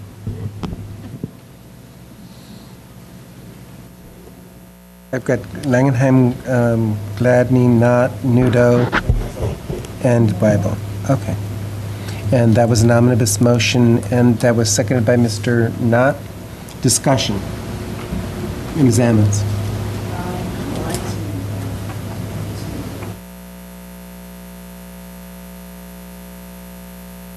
Many of the board members here who are really interested in this project often are not part of these committees. And so we see I would like to recommend that other people who have experience, i.e. Mr. Rosales has experience working with city government and could be a really good asset to this particular committee, since it's be considered by the chair, if he would consider that appointment, to work on this committee so that we can bring in some diversity in thought in the process of establishing this Olympian Drive Special Committee recommendations. Further discussion. Ms. Waisaki. Well, I wasn't going to raise this issue, but since Carol opened the door, I think I'll just take advantage of it. And I have shared my thoughts with Mr. Weibel earlier this week, but I have no argument with any of the individuals who have been named to this. But quite frankly, I think this committee is lacking by the absence of Ms. Coard from this committee. She has been the chair of Highway since the 90s. She has probably more knowledge about the ups and downs, ins and outs of Olympia Drive than perhaps most of the people sitting in this room. And and certainly the fact that she is from Urbana, I think, is significant with a discussion of this kind. I'll support this, but I guess, and I'm not second-guessing the chair, but I just would have liked to see Ms. Coard involved. Lorraine? Dr. Pius, and decided that Mr. Gladney should take my place, but I'd like to participate because I'm for the Olympian and Lincoln project, but I would sit in on the meetings. I thought somebody that was, partial should sit in and help with that. Mr. James? What Barb and Carol both said, I agree with. I think that when stuff like this comes up, because we're all here, we all listen to it, that's why we became a committee of the whole, that maybe the chairperson could send out an email asking anybody that had the time and the interest submit their names, so we're not always getting the same people on the same committees, and that's one way to open it up so everybody feels like they're a part of something. Mr. Weibel. I would point out that for the county rules that I went to Mr. Knott to have him select the Republican members. County rules say that the appointments should follow the guidance of the appropriate caucuses. So I did let Mr. Knott select the Republican members. Further discussion. Seeing none, all those in favor of the omnibus motion of appointment to the Olympia Drive Special Committee signify by saying aye. Aye. Those opposed, the same. Aye. Motion carries. Administrators report. The vacant positions listing as of September is in your packet, and you will note that the majority of vacant positions are either in court services or the sheriff's office. The next item on the agenda is a request for approval of the Job Content Evaluation Committee recommendation for the Mental Health Board staffing position evaluation. It's on page 67 of your packet. You approved sending this proposed new position to Job Content Evaluation last month, and it was reviewed there. And the recommendation is that the Developmental Disabilities Contract Coordinator position be assigned to grade range F of the county's salary schedule. And we would request your consideration of approving that and forwarding the request for the establishment of the position in the Office of the Mental Health Board to the Finance Committee. Chair would entertain a motion. So moved. Moved by Mr. Kurtz. Is there a second? Second. Seconded by Ms. Anderson. Discussion. All those in favor signify... Well, I'm sorry, I didn't see Barb. From which fund is this position going to be paid? Effectively, the mental health, this will be a position employed by the Mental Health Board in that fund. But the DD fund and I believe the Access Initiative Fund pay for administrative support from the Mental Health Board staff for their programs. And it's all the growth in those other funds that requires finally the addition of one more staffing position to the 5 positions that did exist when it was only the Mental Health Board. And now we've added the Developmental Disabilities Board. They do drug courts. They do the delinquency prevention programming. And now with the Access Initiative programming, which is $1 million a year, they're still providing support to that program as well. And so they are requesting one additional position be created. Did you have a question, Carol? Jan. Yeah, I would just comment, I appreciate Deb's explanation. With adding all of that, you will remember the first year that we had the Disabilities Board, Mr. Tracy offered to be the, director for that without any additional cost. And then we've taken on more responsibilities, and the Mental Health Board has used some consultants on short-term basis to help with some of those duties, but I think that, name escapes me right now, is not available for that, but it would be better to really have a full-time position. Further discussion? All those in favor signify by saying aye. Aye. Those opposed, the same. Motion carries. The next item, there's a single-page document at your desks tonight, which is a request for approval of award of contract for the financial auditing services for Champaign County to be awarded to the firm of Clifton Gunderson. The county received 2 responses to RFP 2010-004 for auditing services. The evaluation team reviewed both responses, and based on the evaluation criteria, are recommending to you, the board, approval of a contract with Clifton Gunderson for the 5-year term. Moved by McGinty, seconded by Emmons. Discussion. Mr. James. What was our cost last year for this contract? $30,000. So this is a substantial increase. Yes, it is. Yes, Mr. Jones. Deb, do we entertain bids from outside the county? We had 5 different firms attend the pre-bid conference. We received responses from only 2 firms. We advertised it. We sent to as many firms as we were aware of, but we only received 2 responses. And to follow up on Mr. James, and the second response actually is from outside the county. Okay. The $40,000 increase. Why is it again that it costs so much more when a new firm takes over? Well, I think a lot of it goes to the total scope of services that you will receive. The firm that we have most recently used, had done this audit for 15 years and basically had not really increased the cost much over that term. There are proposed 790 hours of service with the recommendation that we're bringing before you.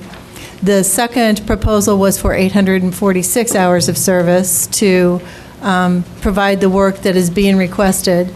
The proposers attended a pre-bid conference where we went over in great detail, the Chief Deputy Auditor went over in great detail what the actual work is. We've tested these results by looking at other counties. Peoria County, who's quite comparable to us, has just finished their last year with Clifton Gunderson at a cost of $93,000 for their audit that was done this year. And the other firm that proposed has just been hired by Peoria County, and they will be paying them $100,000 for their audit next year. And the auditor's office in Peoria County is the same size staff-wise that our office is. So I believe the operations are very comparable. Clifton Gunderson has also done audits for other counties in our area, Vermilion, Tazewell, and when we look at the comparable number of hours for those audits as compared to ours, it's very similar. So we believe that this is a proposal that just matches with the requirements in today's world with all of the GASB and accounting requirements that have to be met, and that's what we're proposing. Yes. I have a question. The average, if I take the 380,000 and divide it over 5 years, is 76. Are they kind of giving us a discount the first year and then they're going to raise it accordingly? Because it seems like we're probably going to need to actually increase our budget line for this every year. The first year is $72,100, and it does go up $2,000 per year over the term of the 5 years. Okay. And this number is included in the budget that was presented to you earlier this evening. Other questions? Seeing none, all those in favor signify by saying aye. Aye. Those opposed, the same. Motion carries nonetheless.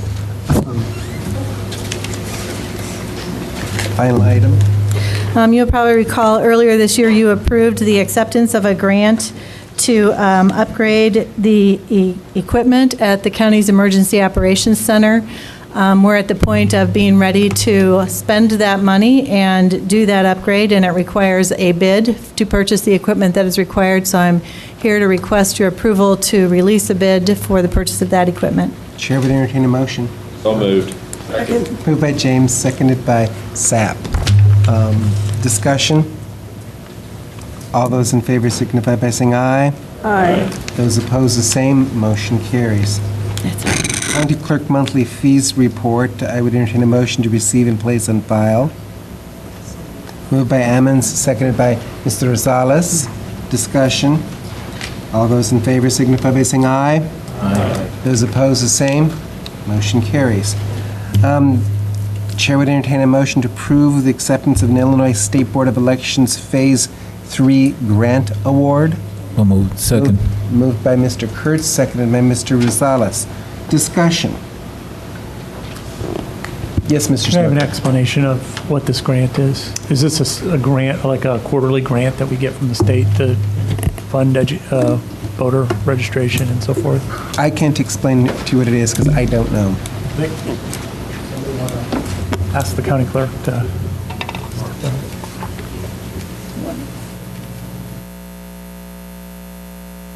The question mark is on the Illinois State Board of Elections Phase 3 Grant Award. People want to know exactly what it is and what it's going to do. This is, there was a Phase 2 grant that you guys approved, so I can tell you some of the things we did with that, and this would be used for some of those same purposes. We used the Phase 2 grant, for example, to develop our voter registration system in our office, which I hope to be able to demonstrate to you guys at some point, but it's a much more efficient system that is part of the reason why we can actually operate an election with fewer staff people than we've had, for example, 4 years ago. We also use it for some of the other HAVA requirements. For example, the requirement under HAVA for provisional voting, we used this grant last time to pay for the cost of the provisional applications. A host of other, kind of HAVA things. We could use it for polling place accessibility as well. and possibly for maintenance on our election equipment. So we're still kind of, we were hoping to get this. They've been sitting on this money for quite a while, and so, for example, we've been hoping to get a new provisional application done this year, and we just didn't do it because we're broke. And then this money showed up, or the offer of this money showed up kind of too late for us to respond really for this year and some of the things that we wanted this for, but it'll be there for the next presidential election. This grant is good until the 2012 election. Other questions from committee members? Thank you, Mark. Seeing none, all those in favor signify by saying aye. Aye. Those opposed, the same. The motion carries. Now we're to recommendations for changes to county board rules that you should have received in this pink packet. There's a series of them. The chair, some are from Ms. Wysocki, some a couple from Mr. Weibel. Why don't we address the ones that Ms. Wysocki made first and take it from there? Move approval. Second. You're approving all of the recommendations of Ms. Wysocki. Second, that was by Mr. Beckett, seconded by Mr. McGinty. Discussion. Mr. Weibel. Yeah, I'd like to discuss, there's an area where there's an inconsistency or a conflict under item 14A. Where it says, in meetings of the committee of the whole, the county board chair shall preside over all sections of the agenda, except for the specified areas of deputy chair responsibilities, where the relevant deputy chair shall preside. Compare that with Article 16, B3B,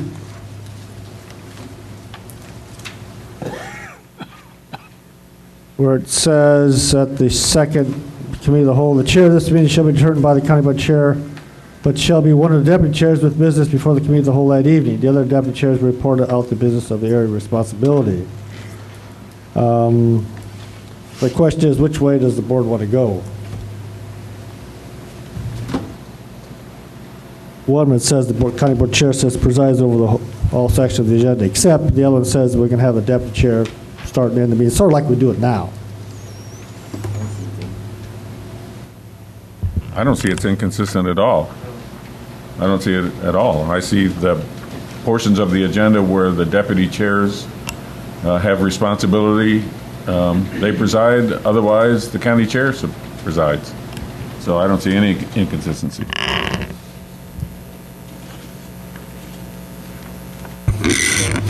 I think the inconsistency is that the first one says the county board chair shall preside. The second one says the chair of this meeting, which is the committee of the whole meeting, shall be determined by the county board chair, but shall be one of the deputy chairs. So it does seem to be in conflict, because under the way it's written in number 14, I would expect it to be how we currently do county board meetings. And number 15, it would be how we've been doing the committee of the whole meetings. 16, sorry. Yeah, 14 says that I will actually be chairing part of this meeting. 16 says 14 says I will designate someone to do it. Right. That's the difference. 14 says that I'll be part of it. 16 says I designate somebody. I mean, I don't care which it is, but I think it would be easy to remedy if you simply changed under 14, the county board chair shall designate of who shall preside over all sections of the agenda. And then it can be himself, it can be one of the deputy vice chairs.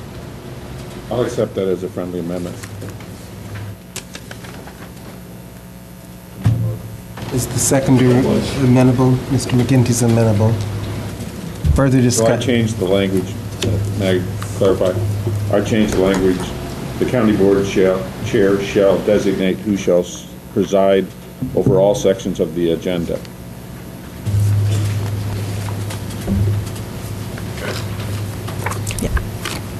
Further discussion.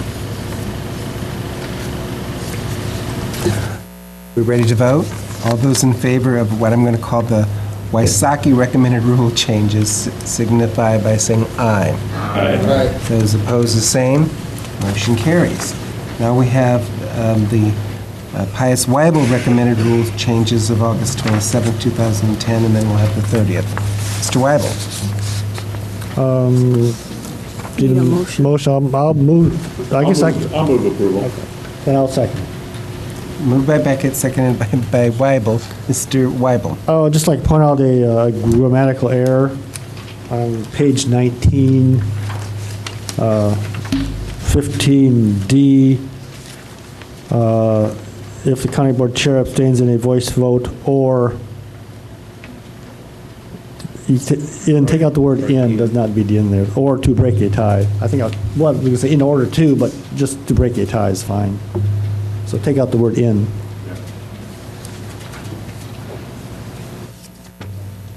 Anything further? Yes, Mr. Smucker. Can I just ask, so on page 18, essentially what this is doing is it's extending the idea of straw votes to committee of the whole meetings, subcommittee meetings. Is that my understanding? Is my understanding of the change correct? Is that the intention? We have that, it was in the rules before, you can have it at committees, and therefore, but you can also have committee of the wholes. It basically just clarifies how you do a straw vote. That's really what it does.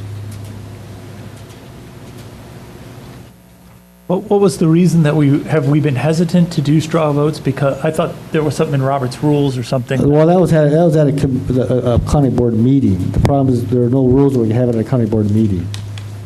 I see. Further discussion?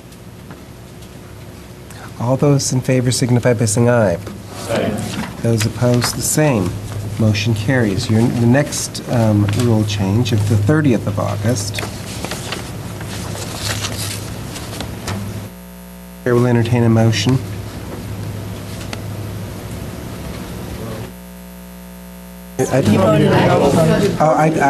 My assumption, because I had it as just the 27th, and then we were going to the 30th. That's the way I interpreted it. The ones you just changed for the 30th. I'll accept that, but I thought we were voting on them separately. That's okay. Does everyone understand we voted on both of them now? Okay. We're done with that. Other business.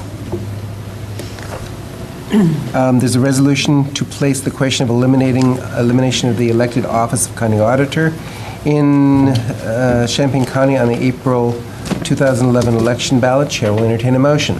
So moved. Moved by Mr. Beckett, seconded by Mr. Mosier. Discussion?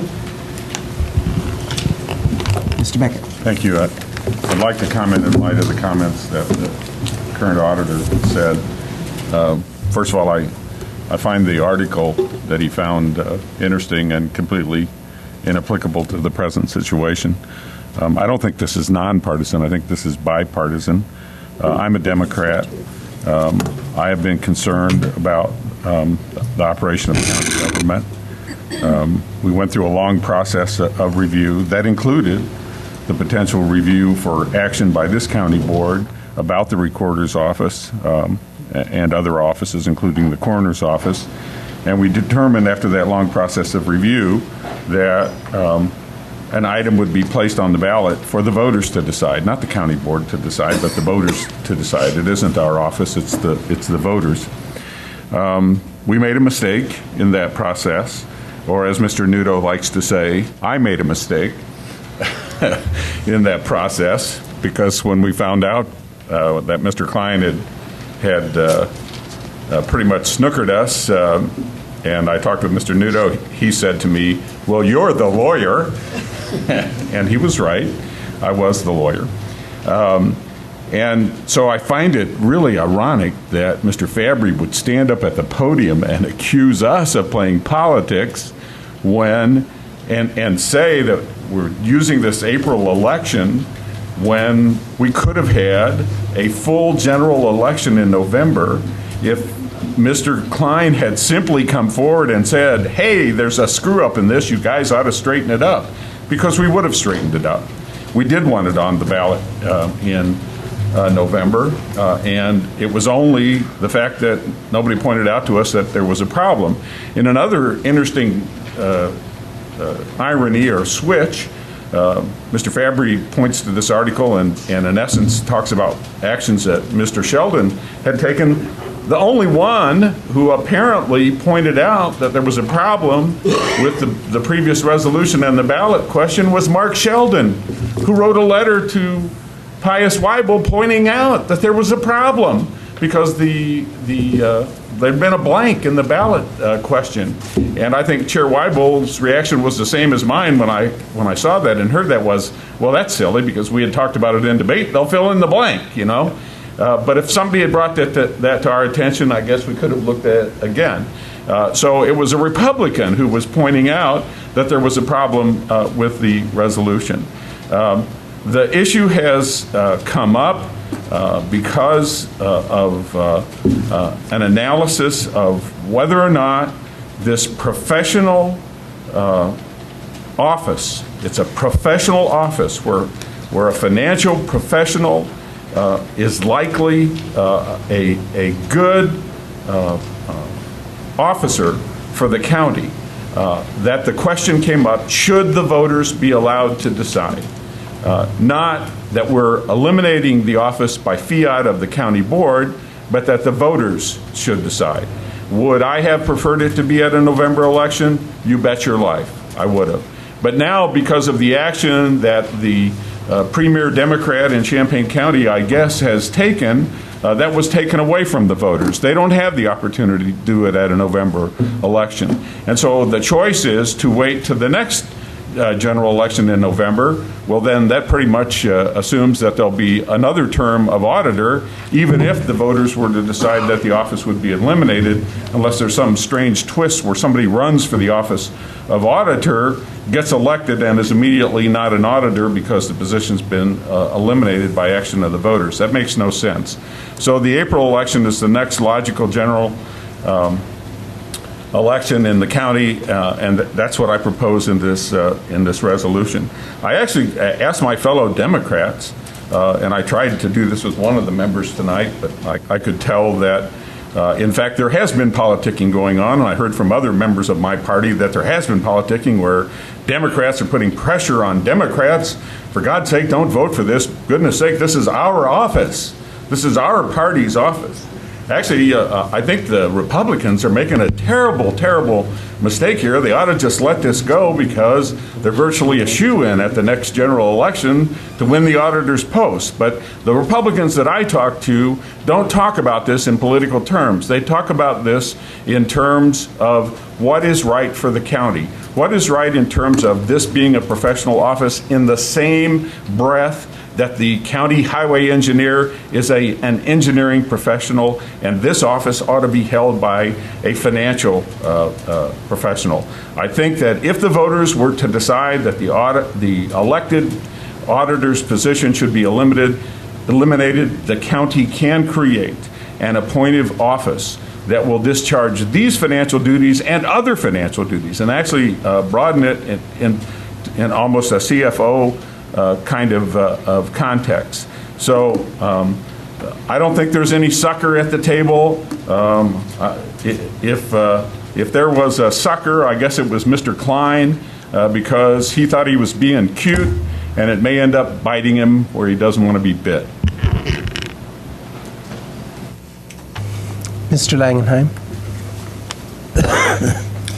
First of all, I find the notion that this is a bipartisan affair highly amusing. But beyond that, the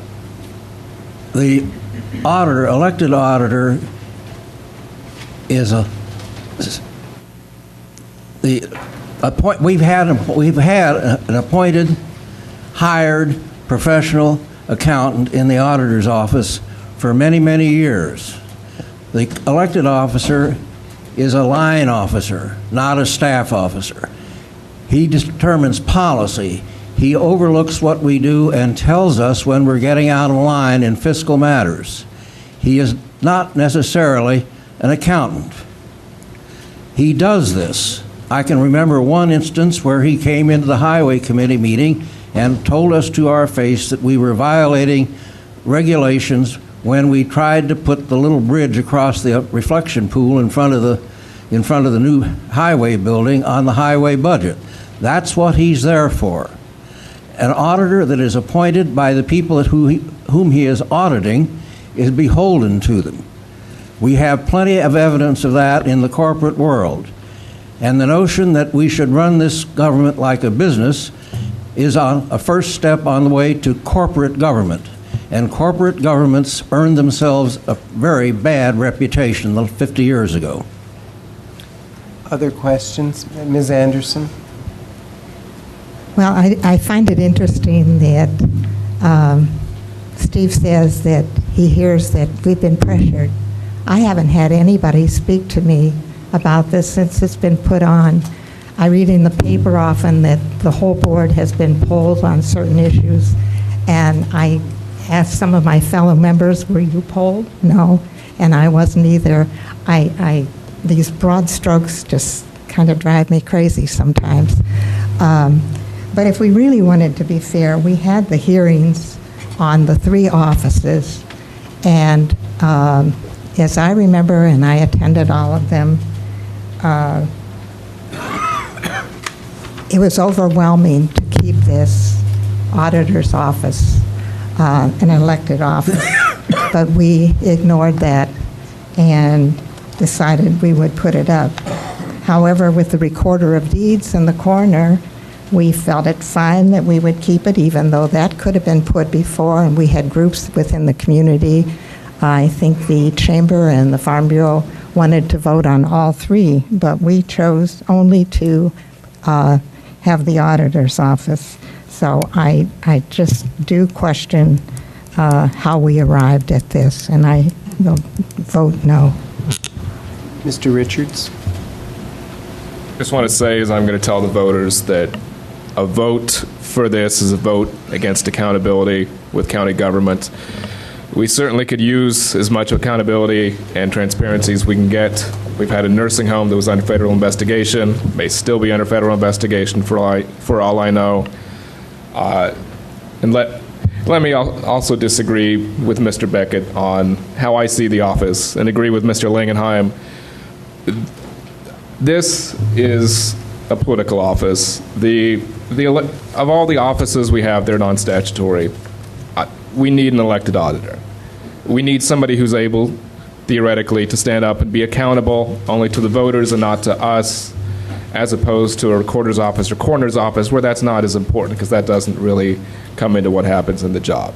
Our state's auditor, Comptroller Dan Hines, is an attorney. The Auditor General for the state is not a CPA. I'm going to have to disagree on the basis of the office. Mr. Mosher? We've had 4 auditors since I've been here, and the first one hired Carol Watley, and she's been a watchdog for the other 3. And I can tell you she doesn't miss much, and I haven't seen in Mr. Fabry or Mr. Frericks or Jerry Parr or Laurel Pressing go against her on anything in all the time she's been there. And I know she makes a lot of enemies in this building, but she's right 99% of the time. And I think that's the kind of person we need in that office. And I don't know why we need an elected official to oversee somebody that's already running the place and has been for years and years and years. And she's a CPA, and I think that's what we need in that office. I'm sure not qualified to say I'm an auditor, and I don't know anybody on this board that is. If you're not an accountant, I don't think you've got to have that person in there if you're going to do it right. And I don't know what good it does to have a watchdog looking over her shoulder. Mr. Gladney? Well, a few things. One, I think the fact that the auditor's office is elected is what gives Carol Wadley, or the deputy auditor, whoever that is, maybe at any point in time, the freedom to be a good watchdog and to make enemies, as Mr. Mosier has mentioned, if that is indeed what she has done over the years. I think it provides an independence for that office. I think it provides a better accountability to the voters. I think if at any time the voters are dissatisfied with the auditor in the office, then one heck of a candidate can be run against them and let the voters decide who they want to be in that office. But having it elected, I think, is invaluable for providing the independence that even someone like the Chief Deputy Auditor, who isn't elected, needs as cover to do their job properly. Secondly, just because I don't like insinuations, I'll take the bait Mr. Beckett laid out and say that I'm the one he spoke with before the meeting. No, you're not. Yeah. No, you're not. Yeah. You're not. That's not who I was referring to at all. Why is that out of order? If you want to insinuate that, It wasn't you. well, you said someone you spoke with tonight. Well, you asked me tonight to vote yes on this. I asked you to vote to defer it. No. Point of order. No. Mr. Gladney has the floor. Yes. No, I'm just bringing it out here, Steve. No backroom conversations. But you said, hey, I'm worried about the farmers not being able to make it to the meeting tonight. Even if you don't agree with it, would you vote yes to push this to the full board? And I said no, because one, I don't agree with this question, and two, to me, this is what the committee of the whole should be. This is the full board. This is supposed to be all 27 of us that are here tonight, gleaning more information than we would have if we were just meeting as separate committees. And Mr. Beckett responded, okay, I'll remember that, whatever that means. So, and I want it just to be clear, and I can't speak for anybody else, however, but myself, no one's got at me about my decision. I have made my points both last year and in tonight about why I think this office is important to remain elected.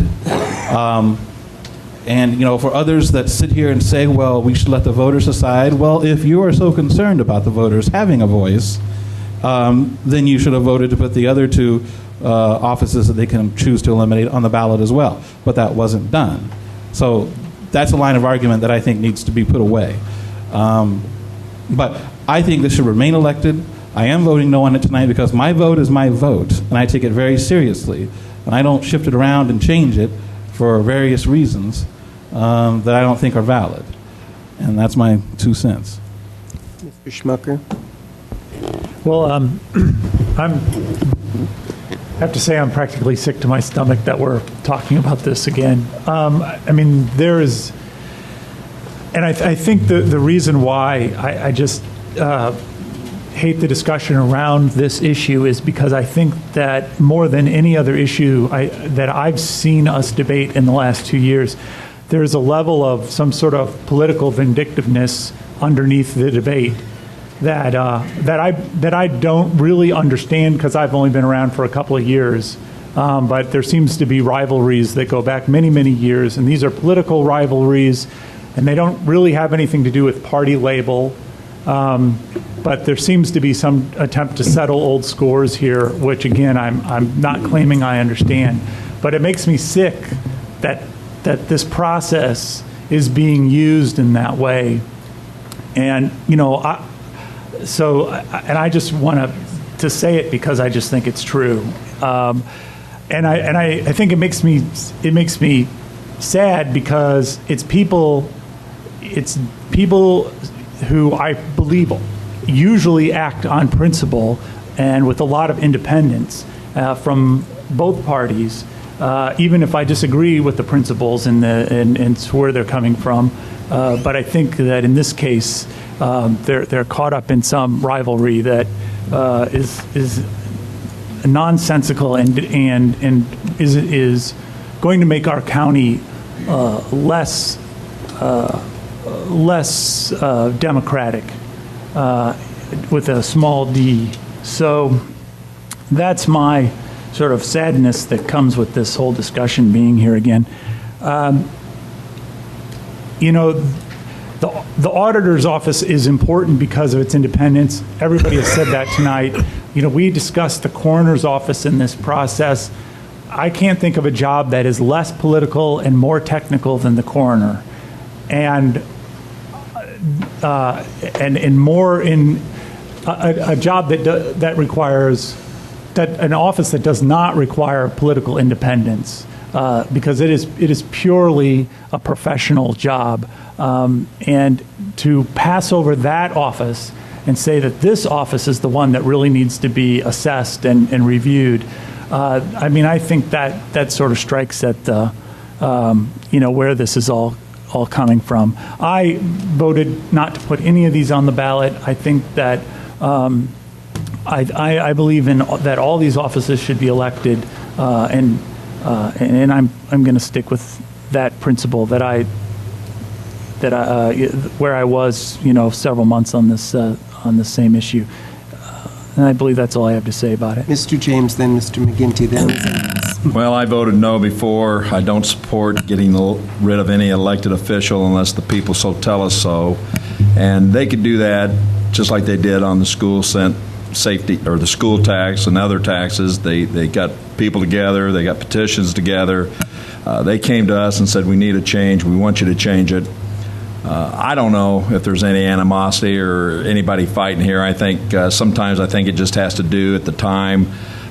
We all know that Mr. Fabry has made some mistakes. Has he corrected them? I think so. He's doing what he's supposed to be doing. But I just think that the people voted this office in, and as Mr. Gladney has told me in the past when he's mad at me, that they can vote me out. Mr. McGinty? Well, rather than rehashing this history and pointing fingers and guessing at what people might think or believe, I'd like to refocus on the issue in front of us. And what we're voting on here is whether to place this resolution on the ballot in April. And my thought is simple. You can hear it in our body, and that's why, to me, it makes sense to let the people decide. Ms. Ammons? I agree with Mr. Smucker. We did vote on this already. People did have public hearings, and even after all of that, there was an attempt to usurp the public participation in those hearings by putting it on the ballot. And because that was a failed attempt, this is really inappropriate for us to come back and rehash this again. I'm reminded of two things. One is that the school tax referendum went similarly to this, that it was put on, it failed, and then it was brought back again on the spring election where election turnout was low. The other thing I'd like to draw our attention to is in the effort of trying to save money, as Mr. Smucker pointed out, of course, the coroner is one position that is absolutely non-legislative. You really don't need to make any policies out of the coroner's office and could easily use a sheriff or sheriff deputy or medical examiner in place of that. And because this body refused to deal with the actual facts on these legislative offices, then we're stuck to only deduce, Mr. McGinty, that this has a broader brush that is pushing this agenda. I also want to just say that this board just took action on a deal with an auditing service for $380,000. We know that we have to have someone overlooking these books. We've seen when that is all in-house, and that is always of grave concern. And because this office is an elected office, whether Mr. Fabry or Ms. Carroll is in those positions is not relevant. What is relevant is that the office remains and that there is an elected body that's elected to that office, and that whoever the audit staff person is has an auditing background, accounting background. That's most important to me. And so I think that to do this is to go back an entire year and tell the public that we really didn't support what you said the first time, and we think you were a little off base, so we should ask you again. And I will not support this. May I call a vote, sir? Has everyone had an opportunity to speak? I don't think Mr. Nudo has. Oh, I'm sorry. Sorry. You usually call the question when everyone who's had their hand up has had an opportunity to speak. People have not had an opportunity to speak. Do you want to speak still, Mr. Menudo? I do, unless three people would call for the question, and then we'll call for the question. Three people have it, so Mr. Nudo, speak. chair has designated Mr. Newton can speak. Well, I just want to reiterate the history of where we started with this and make sure everybody has the same recall. I happened to watch I pulled up the actual vote and the whole meeting because of Mr. Klein's, what Mr. Klein did. And if you all remember, we voted on the other two offices in the individual committees 9-0, not to put them on the ballot. But somehow, the way the question was posed, it came to the board, and it was voted 9-0 again not to put those two offices on the ballot. Secondly, the state constitution allows people of Illinois to switch between appointed and elected. In their wisdom, they decided that if some county decided they wanted to switch, which Lake County did, you can do it. Third, there's nothing magical about elected. We've talked about this many times. There's 85 counties that have appointed. Granted, they're smaller. There are two larger. Some are better, some are worse. I would prefer, and I'm not trying to advocate anybody to change their minds whether it should be elected or appointed. I would prefer somebody with professionalism in that position. Barb Wysocki's article very clearly pointed out to me on Sunday that there's a lot more than playing gotcha politics with this position. There's a lot more that the auditor could do with the interdepartmental workings to make a better run auditing function. Go ahead. Are you finished? Yeah, one more point. It seems to me... I've been accused of cutting you off before, so I'm not going to do it this time. That's fine. I just want to get my last thoughts in here. I just want to make sure that, my thinking on this thing has nothing to do with Tony Fabry. I didn't know Tony before I started 2 years ago. I don't care what happens to Tony before or after this happens. But I do think I would like to have a professional in the position that we can count on doing a better job day to day, as Barb pointed out in her article, with watchdog policies of the auditor. And as I said earlier, there's nothing magical. Elected could do the job, appointed can do the job. Let's let the people decide. Larry Sapp said that the first time around, and I'm going with that myself. Thank you. Before we go ahead and have the roll call, any further? We've beaten it pretty well. Okay. I'm going to have the roll call. Yes, puts it on the ballot. No, doesn't. Call the roll. Ammons. No. Anderson. No. Beckett. Yes. Benzel. Yes. Betts. No. Coert. No. Dennitz. Yes. Gladney. No. James. Jay. Yes. Jones. Yes. Knott. Yes. Kurtz. No. Langenheim. No. McGinty. Yes. Michaels. Yes. Mosier. Yes. Nudo. Yes. O'Connor. Yes. Richards. No. Rosales. Yes. Sapp. Yes. Schrader. Yes. Smucker. Weibel. Wysocki. The ayes have it. The next matter is from your addendum, the Regional Planning Commission request for exception to the travel policy. The chair would entertain a motion. I so move. Moved by Mr. Langenheim. Is there a second? Second by Mr. Weibel. Discussion. Ms. Ammons. This does not tell us what the actual change request is.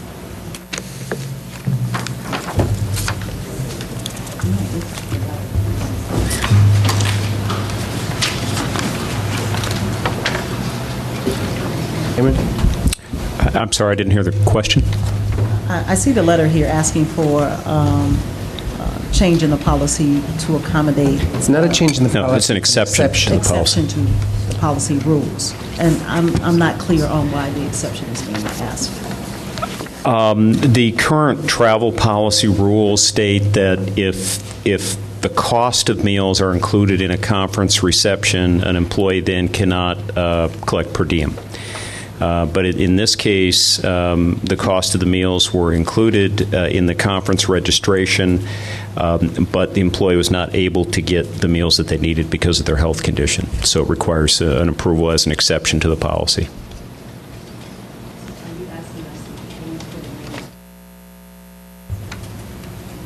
I didn't hear the question. I'm sorry. In essence, you're asking us to approve this amount twice. So whatever was paid for in the conference and whatever the person actually had, you're asking us to pay for the meal.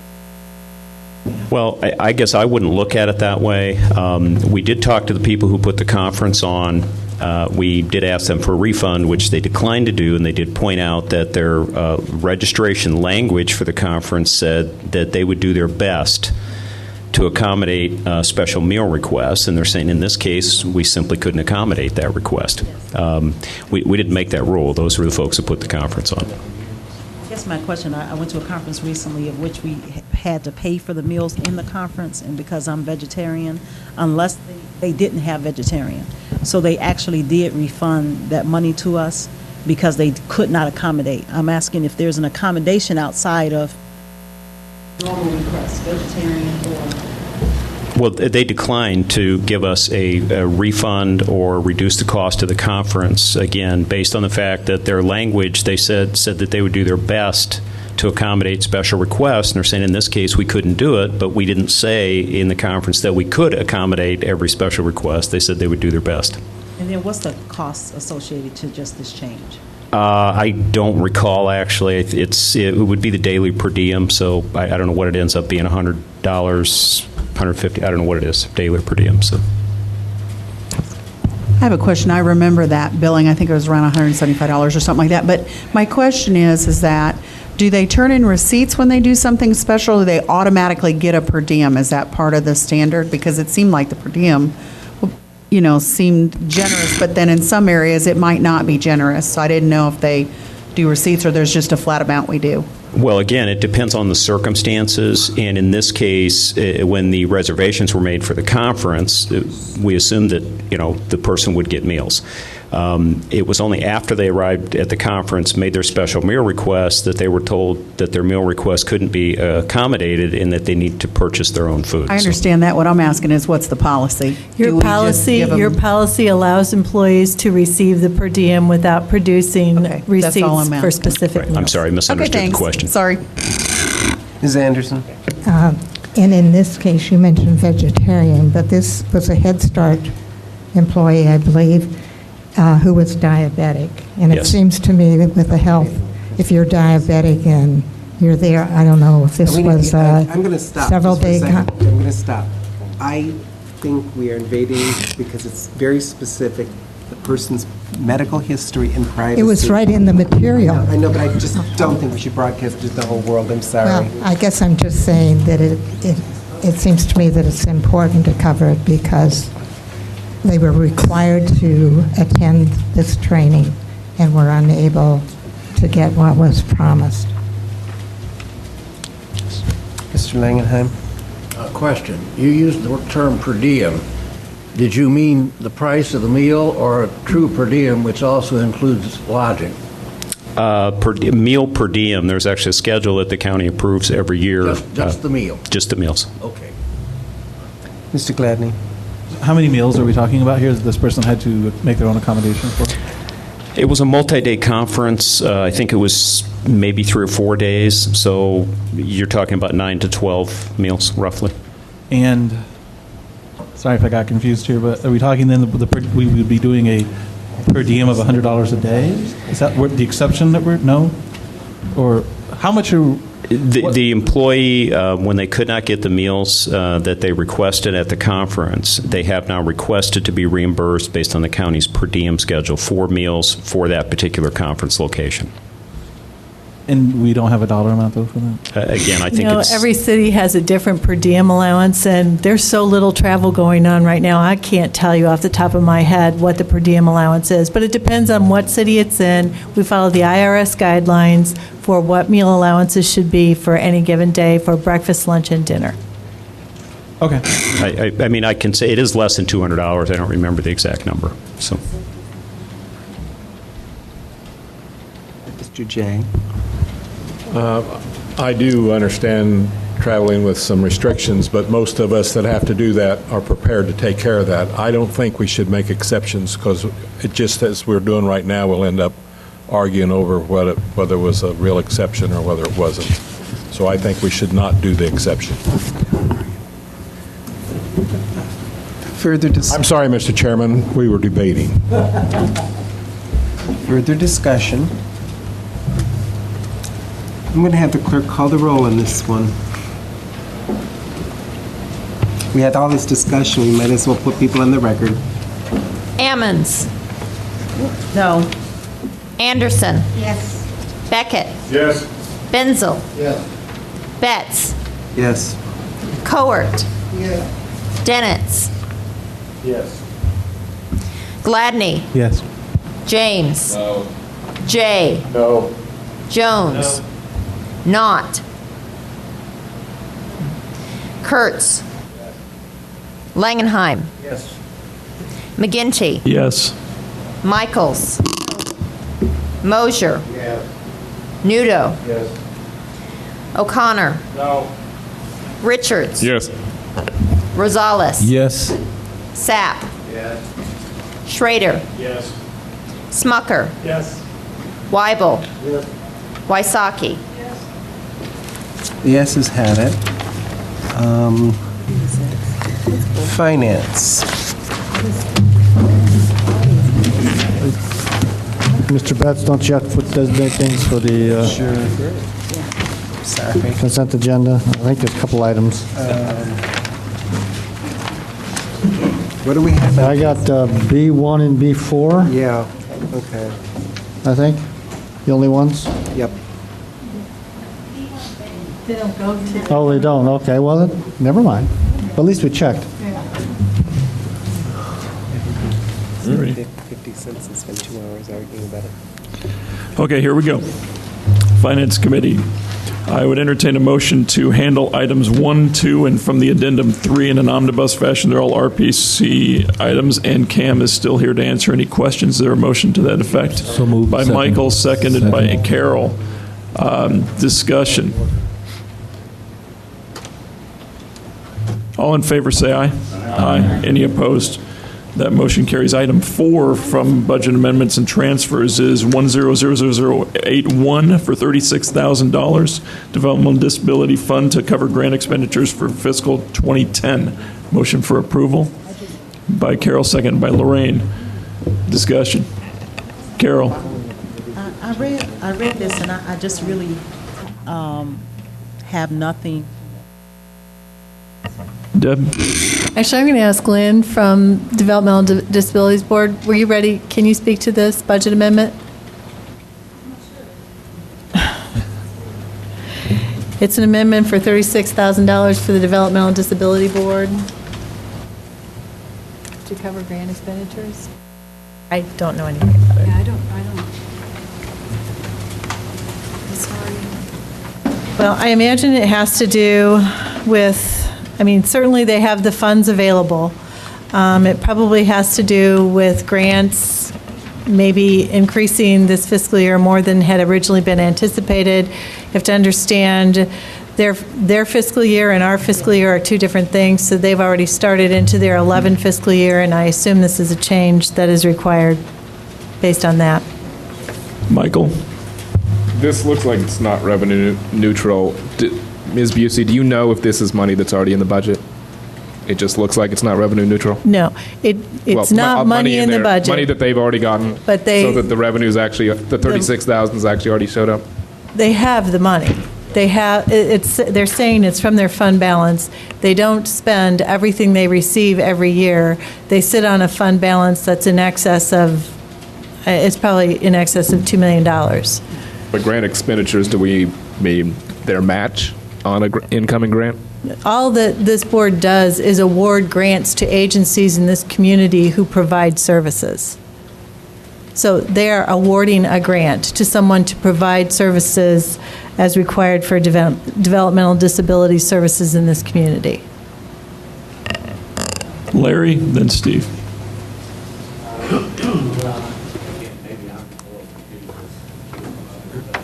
So if there's sufficient funds, they're asking for a budget amendment to move those funds around. They don't have the appropriation in their budget this year. They have the money. The money is in their fund, but they've maxed out the amount of appropriation that you have approved. So to spend any more, they need you to increase their line items so that they can appropriate it. Just a follow-up question, for example, and again, I apologize, 3 went through quickly on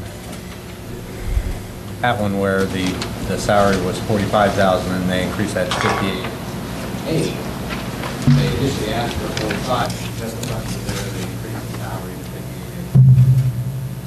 $58,800. I'm sorry. What are you talking about? 45 and 58? I'm lost. This is on page 4. It's the same concept, I guess, as what we're talking about. Try and get a comparison so I understand. Well, they're two different entities. Number 3 is RPC, Regional Planning Commission. But they have the same funds available in an account that allowed them to do the same thing that's being done in 4. Oh, I see what you're saying. Yes, exactly. It's from the fund balance. It's from revenues that they already have in hand. Yes. I'm sorry. Steve. May I suggest that we approve this, put it on non-consent, and make sure that we have a clear explanation at the board meeting? Anything else? Jan? I'm not on the disability board, but being on the mental health board, my guess is it says to cover grant expenditures. It's not I don't think this means a grant that they received. No. This is a grant that they made to one of the agencies in the community to carry out services, because that disability board does not provide the services themselves. And so would guess that this is to cover the services that were provided by that. This is for a grant that they give. This is an expenditure in a grant line, yes. But I think it would be appropriate for us, since there are questions, to find out who it went for, and maybe... We won't put it on consent. Anything else on this one? All in favor, say aye. Aye. Any opposed? That motion carries. That's it for budget amendments and transfers. Barbara's got them going around. Regional Planning Commission approval of Champaign County participation in USDA Intermediary Relending Program. Is there a motion for approval? So moved. Second. By Stan, seconded by Alan. Discussion. All in favor, say aye. Aye. Any opposed? Motion carries. County Clerk, first up is a request for approval of resolution authority to acceptance of grant to purchase voting equipment. Is there a motion for approval? By Brad, seconded by Lorraine. Discussion. All in favor, say aye. Aye. Any opposed? Motion carries. Next is the budget amendment 1000079 for $72,000 to cover the expenses for the early voting station on campus. Is there a motion for approval? So moved. By Kurt, seconded by Stan. Discussion. Tom. I have no problem with the amendment, but I guess we had a lot of public discussion here this evening, and certainly the folks that wanted it, the Illini Union, were well represented this evening. I guess I'd kind of like to know when that decision is going to be made. Early voting is going to be coming up sooner than we know, and if we're going to accept $72,000 and have it in an inaccessible spot, I'm going to have problems with even bothering to accept it.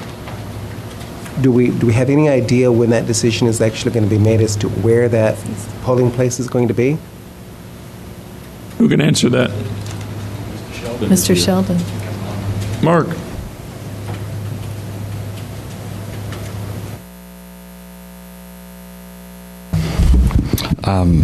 I would anticipate this week we would finalize a place. I would hope so, because I agree with you, Tom.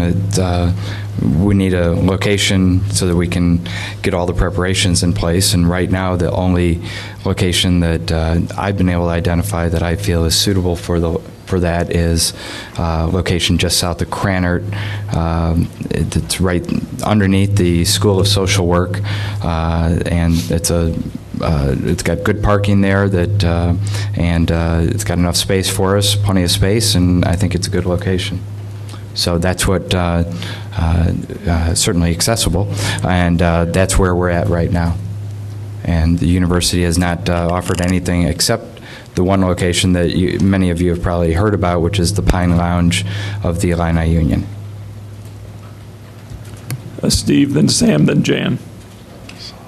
Do we know from the state's attorney, do we approve this location, or maybe Mr. Sheldon can tell us?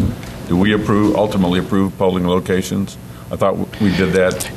Under the Article 11, the establishment of election precincts, you approve the polling locations for the precinct polling locations.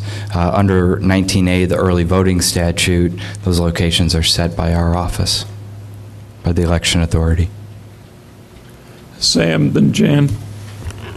I'm coming a little late to this whole discussion. I've read a couple things in the paper, and I've heard the folks tonight, but I haven't had a chance to talk with you about it. I guess I'm wondering why not the Pine Room? Yeah, I'll try to. Because all I heard was, people saying this is what we want. Right. Yeah, I'll try to summarize it well, and I'm not sure that I would put any of these as the most important element, but. We have, first of all, there's a lot of political activity at the Illini Union. There's two. The political parties actually have offices in the Illini Union. There's rallies there for candidates, and for those reasons, I think that would be an inappropriate spot for a polling place, an early voting center. If we were going to do early voting at the same building that a Champaign was having a headquarters, I would consider that inappropriate as well. Second, getting to the Union and parking at the Union for the average voter is extremely difficult. Just getting there during Green Street and is really, in a way, set up to almost discourage. In fact, I think the planners would probably tell you they're trying to discourage vehicle traffic on Green Street. So it's a hard place for the average voter who's not on campus to get to, and it's been made pretty clear in the statute that this is to be a voting location that's accessible to everybody in Champaign County. And then there's the administrative issues for our office. We have to oversee this polling location. We have to troubleshoot this. We have equipment in there. We have a computer that's going to run a program to print ballots, and that may have technical problems. That means somebody's got to get over there, and they have to get over there as quick as possible. Right now, we were hoping to get 3 people in there. I don't know if we'll have 3 people or 2 people, but let's say I have 2 people over there, but then I get a mad rush, and now I've got 2 people that have to come from my office as temporary, just to take care of a rush of voters. How do I get those people over there, in an expeditious manner? I anticipate I will be over there. I have to get there. I think in the Illini Union, because of the political activity, I think I will be doing more troubleshooting in that location than I would in all the polling places I have on Election Day combined, in terms of mediating disputes and whatever that might be. So I think, one of the things that I hope people realize, and maybe people are cynical about how hard elected officials work or how much they have to do.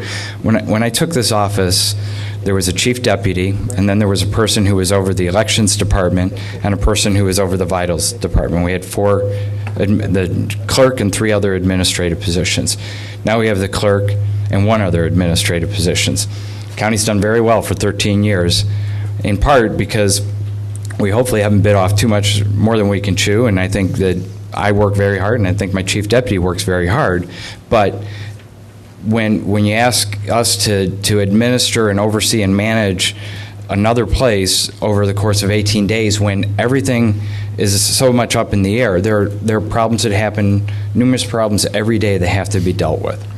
So, I just want to follow up my original question here. Was it you or your office that chose the Illini Union in 2008 as a site, and what's changed between then and now? That was an emergency. We didn't have a location. What happened was we were at Illinois Disciples. City of Champaign 2 and 3 were both located at Illinois Disciples Foundation. And so we sent out our letter that we send out every September. We send a letter to the polling places saying, hey, we just want to make sure everything's good. And we get the letter back saying, no, not everything is good. And as you might be aware, they sold that building. It was no longer available for a polling place. There was also at that time, there was construction at the current location where we're at, which is the Presby House, McKinley, and so that was not accessible. Because that was the first place we looked at. We didn't have a location, and so we begged, and actually had some difficulties getting it, but we begged the Illini Union to let us in, and they agreed to do it on an emergency basis. And we had limited issues. I had issues getting over there, though. Now, I know I'll be able to have some parking available to me if they were to, what they've offered. But we even had specific conversations with the political parties about the campaigning that day at the Illini Union. But we also kind of agreed that we wouldn't get too overwrought over one day and having, okay, please don't bring campaign signs, but we're not going to try to have somebody policing whether or not you're wearing a, Barack Obama lapel pin as you're walking, through this area.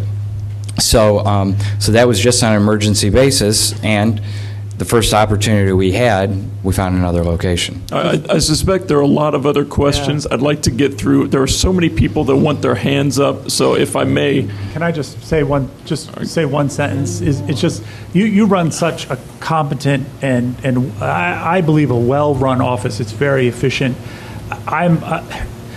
But when you talk about putting a polling place at the Illini Union, you sound like you've never done this before. And so for me, I guess I would encourage, I listened to these folks tonight, I would encourage you to rethink the Illini Union plan. There seems to be a lot of goodwill out there trying to make that happen. And I would be shocked, given your track record as an administrator here, that you wouldn't be able to do this in an efficient and very competent way. So, boy, well, that's a nice compliment, I appreciate that. I would also say that I've got a pretty good grasp of the limits of me and my office. This is something that has come up for 4 years, ever since early voting. Why don't you do this somewhere else? And I've told people this is a big challenge to do this, and that's why I've never brought it to the board. I've never done it myself, even though we could just say, hey, we're going to do early voting somewhere, and there are a lot of issues yet to be resolved on this, and it's going to be a challenge anywhere, but it becomes a bigger challenge when it's at the union. All right, I'm going to encourage succinctness here. I've got Jan, Ralph, Al, Kurtz, Michael, Geraldo in that order. Jan first. Well, we heard from the students and what the Senate had, and as a person who lives in the community, well, it's been here a long time, everyone knows where the Illini Union is. Point of order. Are we going to stick to the topic here? Okay. Or are we going to debate this location? We're please, talking about I have grant. the floor. I don't want to have 6 people talking about the location. We're just going to take all night to talk about this. It's relevant. It's a relevant question about accepting this is relevant to my voting. It's not relevant. We're beating this issue to death. We should talk about whether or not to accept I have grant. the floor, please. Ms. Anderson has the floor. Jan, please continue.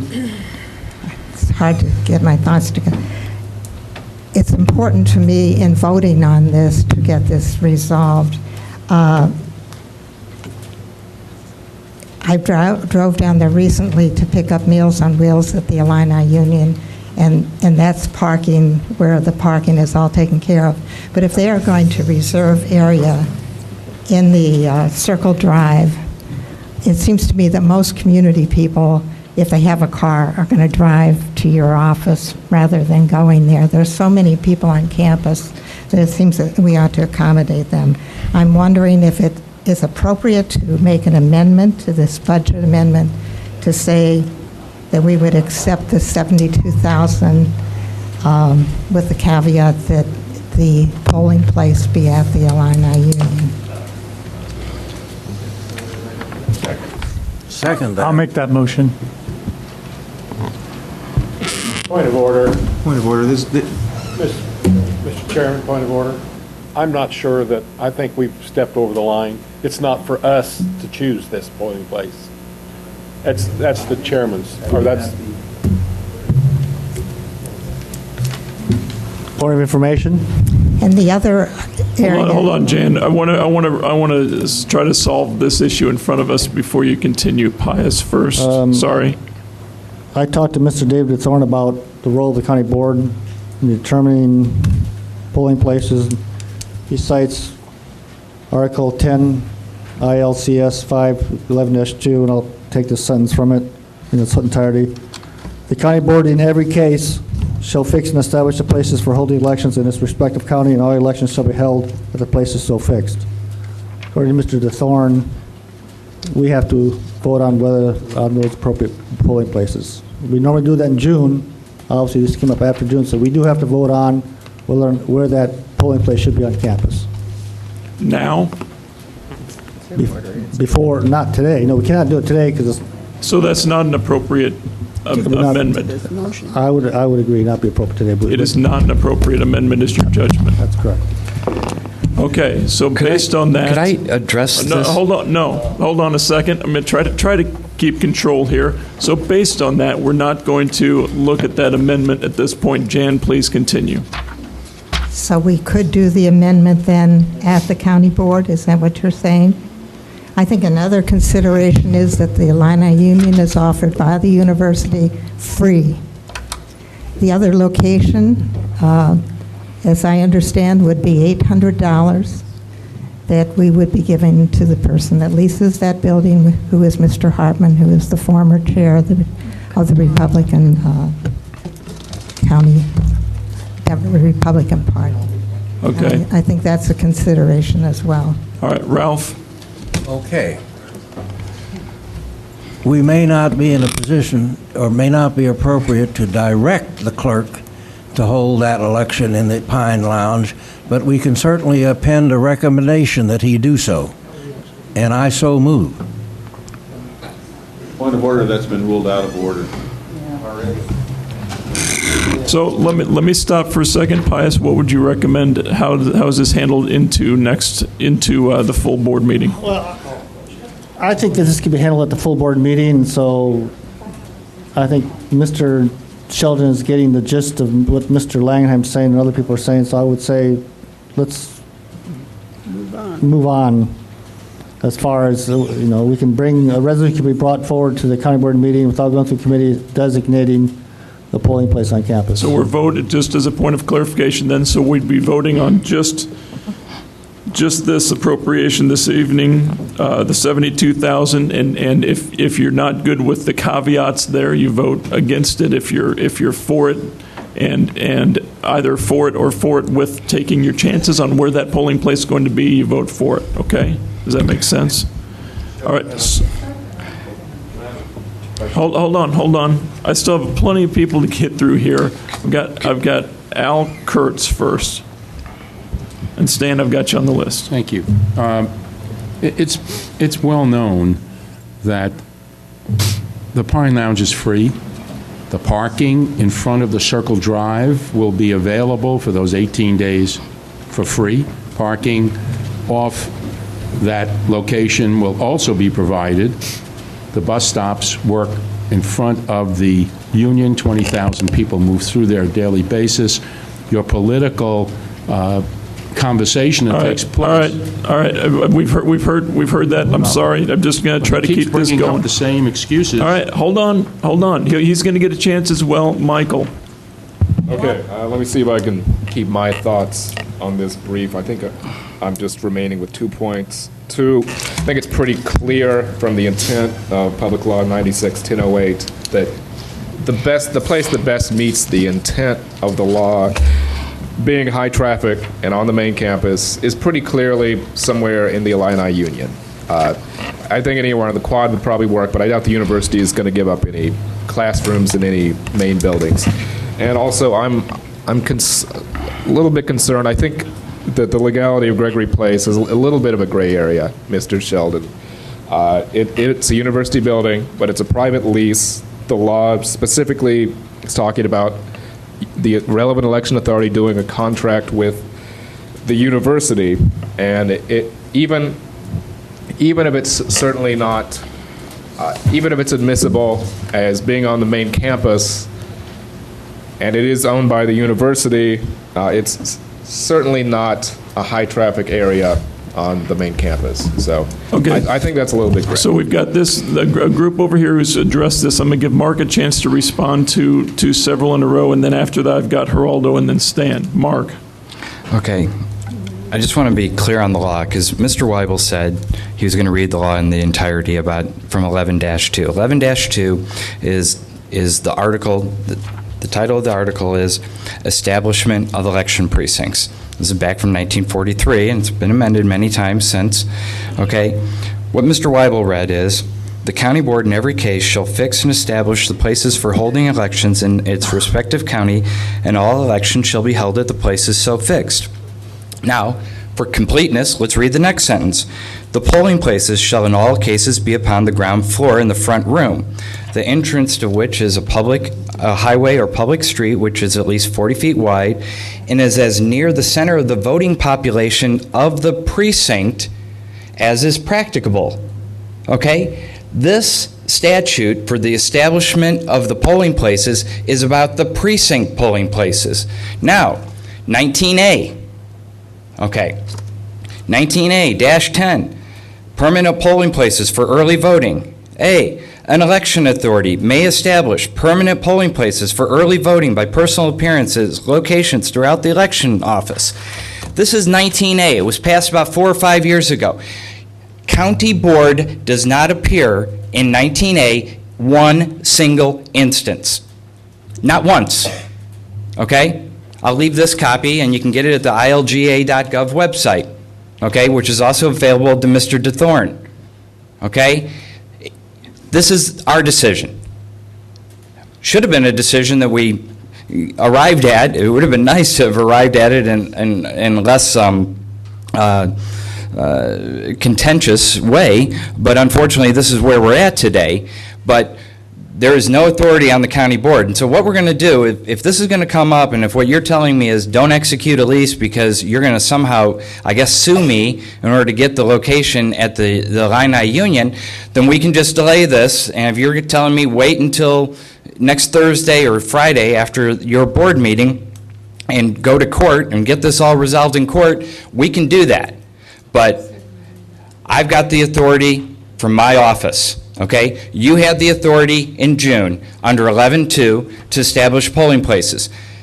8 years ago, when it came time, when I said I didn't want churches to have signs on their property if they didn't want to, you guys pulled rank and you pulled out 11-2 and said we're the ones that decide. And that's what we did. I didn't sue you because, you know what, that's what the statute said. This time, you're wrong. This time, 19A says I do it. 11-2 says you don't do it. All right, let's go ahead and continue through other folks here. Mark and Geraldo's up. I defer my comments for the next person. Stan. Well, my question is going to be, if we don't approve this money, basically, Mark, you wouldn't have anything to worry about, I guess, other than you might go to jail. And also, when we're going to be discussing things, I'm going to yell and scream because I want my polling place changed. Well, this has been a fun discussion. Greg. I'll call the question. I've just had enough fun.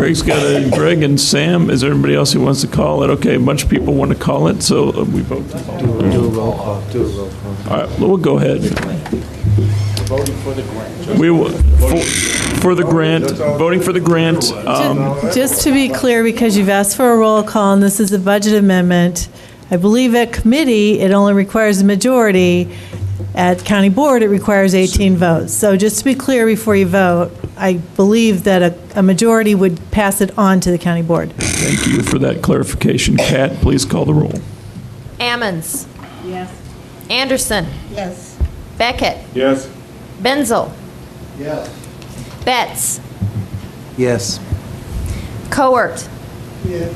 Dennett. Yes. Gladney. Yes. James. Yes. Jay. Yes. Jones. Knott. Yes. Kurtz. Langenheim. Yes. McGinty. Yes. Michaels. Yes. Mosier. Yeah. Nudo. Yes. O'Connor. Yes. Richards. Yes. Yes.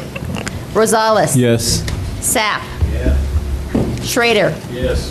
Smucker. Weibel. Wysocki. That motion passes. Thank you. Unanimously.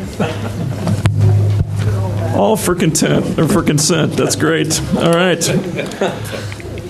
Onward with Court Services Probation request for approval of application and, if awarded, acceptance of information and record sharing program, enhanced formal station adjustment program grant. Is there a motion for approval? So moved. By Stan, seconded by Michael. Discussion. All in favor say aye. Aye. Any opposed? Motion carries. Next up is County Administrator's Report. Deb. The budget projection report and budget change report is at your desk this evening, and really, we've been over it earlier this evening in the budget presentation, so I won't belabor it unless anyone has questions. Okay, item 3, Harris & Harris. I have not yet been provided a monthly report from the court system for August, so that will have to wait till next month. But entertain a motion to accept the other reports, place them on file. By Brad, seconded by Al. All in favor say aye. Aye. Any opposed? Motion carries. Onward.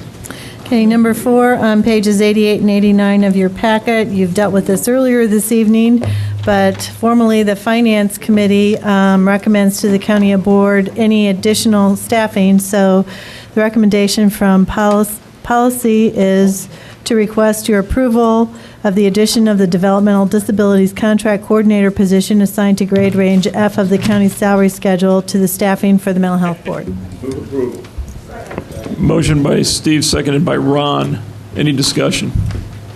All in favor say aye. Aye. Any opposed? Motion carries.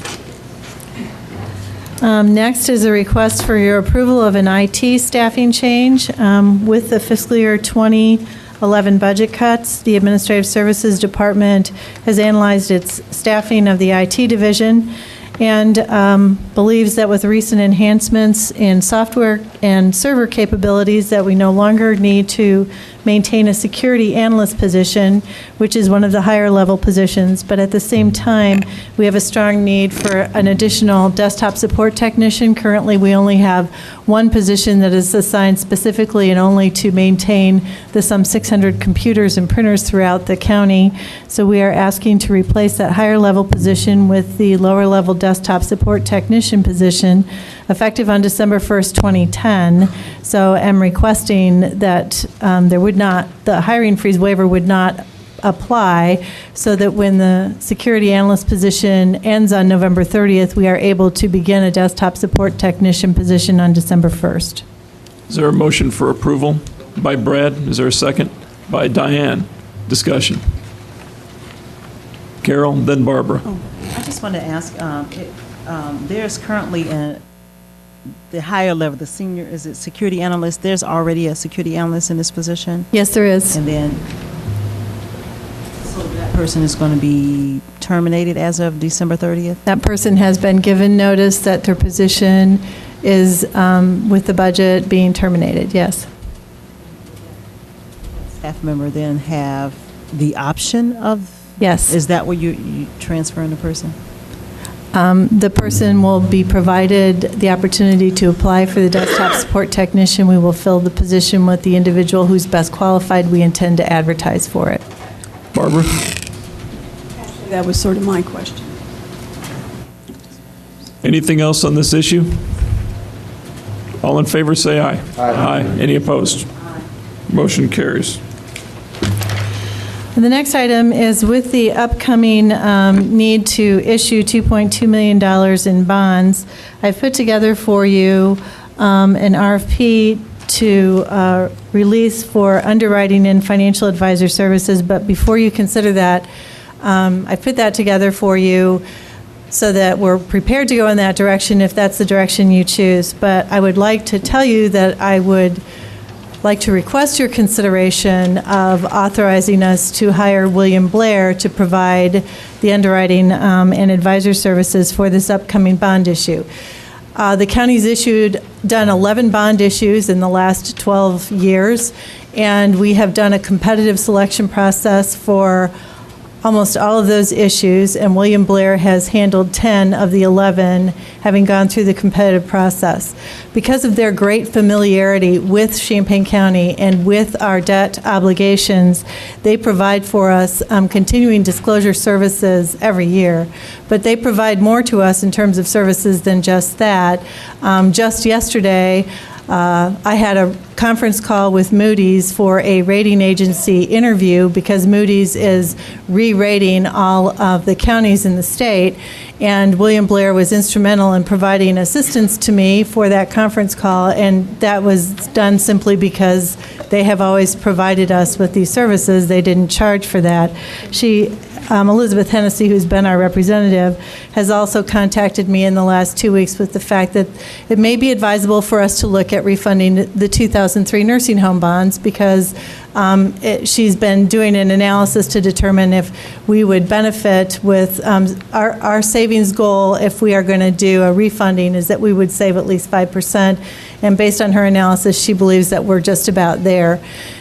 This is not a terrifically huge bond issue, and she has also already helped me understand that we have recovery zone bonds that are available to the county through December 31st in the amount of $2.3 million, and we're looking to issue $2.2 million. So although I'm ready to do the RFP, if that is what you, the county board, want us to do, and perfectly happy to do it, but I would like to request your consideration of instead authorizing me to provide the information requested in the RFP to William Blair to bring back to you a contract with them to provide this service. Is there a motion per Deb's request by Steve, seconded by Barbara? Is there a discussion? Stan? When I heard Deb say that, this firm has done work for us in the years they've done work and that they're familiar with what we do, I appreciate all that. I've always said I appreciate that. When you have good people, you should work with good people and keep that up. But in the same breath, we have cut others that have done services for us because we say we need a change or we need to look and see what's out there and to also give other people chances. So with that, I'm just going to say I think that we do need to do an RFP and see if there's anything new out there, anybody, because right now people are hungry and we might get some better quotes back. Carol? Actually, Mr. James kind of took that out for me, but I'd like to just also we have a process that we should follow, and as we did support that process and put out the RFP, because we don't know who's able to provide additional services to the county, as opposed to kind of. I think the RFP should be issued. Other comments?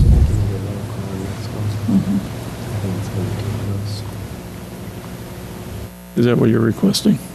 I just think you might want it. There's a lot of division. All right, I'll go with it. A roll call. Kat? Roll call. Which way? I'm sorry. A roll call on whether to accept. No, the yes or no. Which way? Yes would be to not have the RFP and have right. William Blair.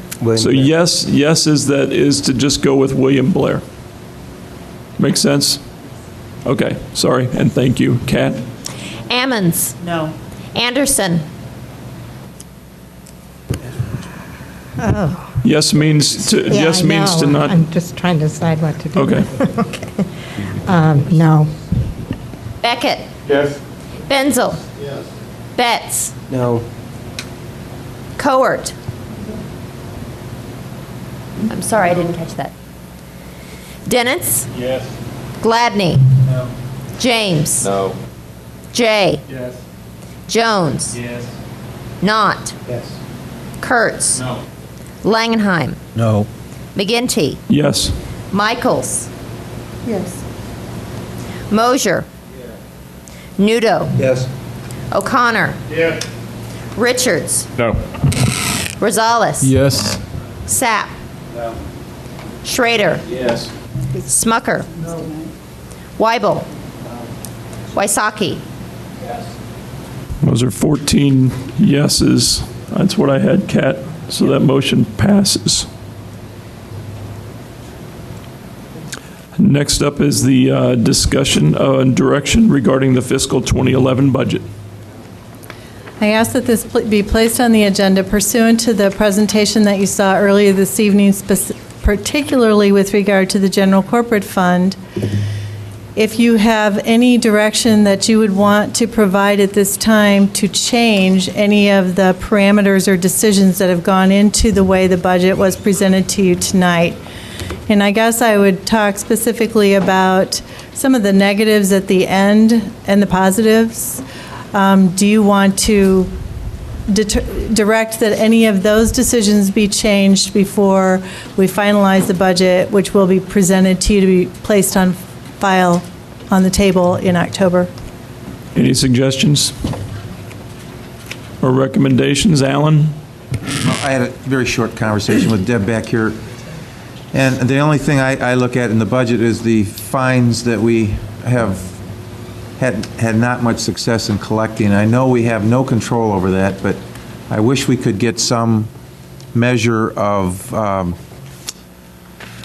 control over just how well we're doing in that office. And I know that it's off limits to us, but certainly we've got a wealth of fines that have not been collected over the years, millions. I mean, literally millions. And now we've hired another firm to pick up where that office has not been able to do an adequate job. And I think that's an area where we could pick up some revenue. Other suggestions, comments?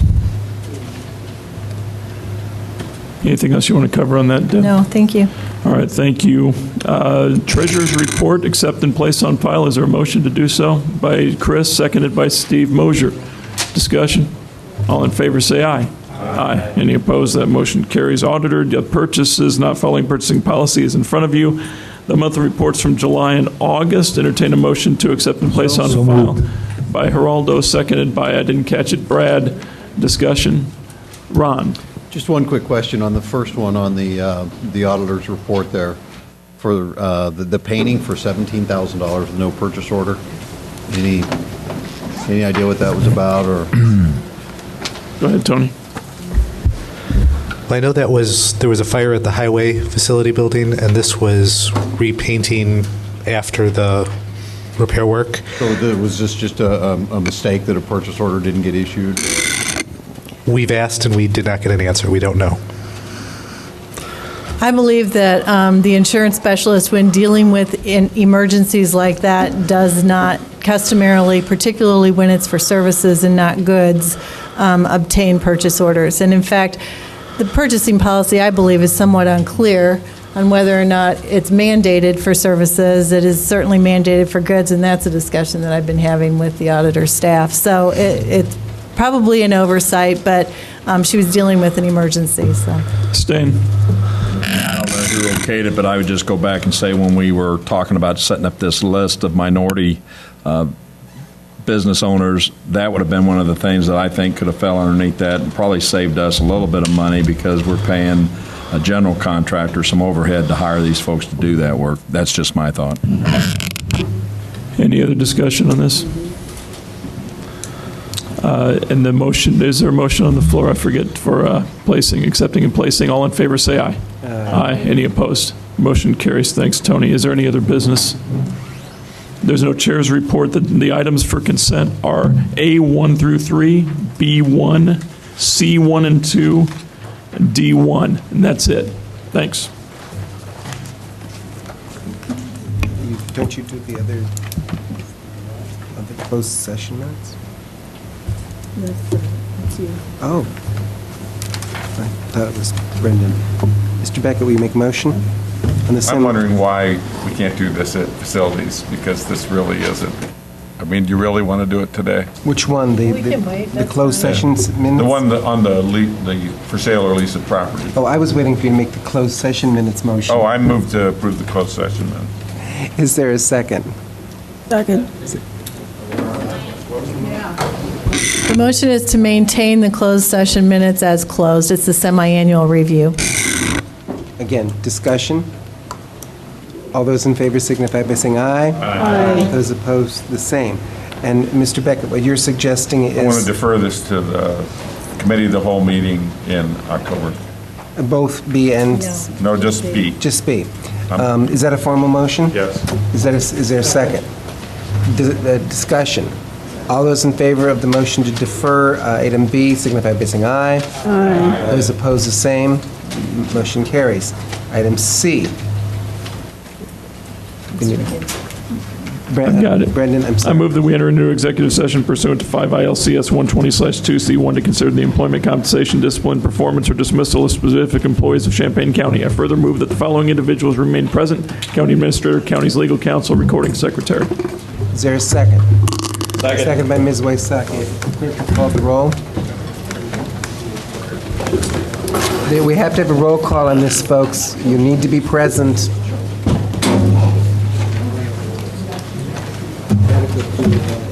Ammons, no, she's not. Anderson? Yes. Beckett? Yes. Benzel? Yes. Betts? Yes. Cowart? Oh, she's gone. Denitz? Gladney? Yes. James? Yes. Jay? Yes. Jones? No. Knott? Yeah. Kurtz? Yes. Langenheim? Yes. McGinty? Yes. Michaels? Yes. Mosier? Nudo? Yes. O'Connor? No. Richards? Yes. Rosales? Yes. Sapp? Schrader? Yes. Smucker? Yes. Weibel? Yes. Wysocki? Yes.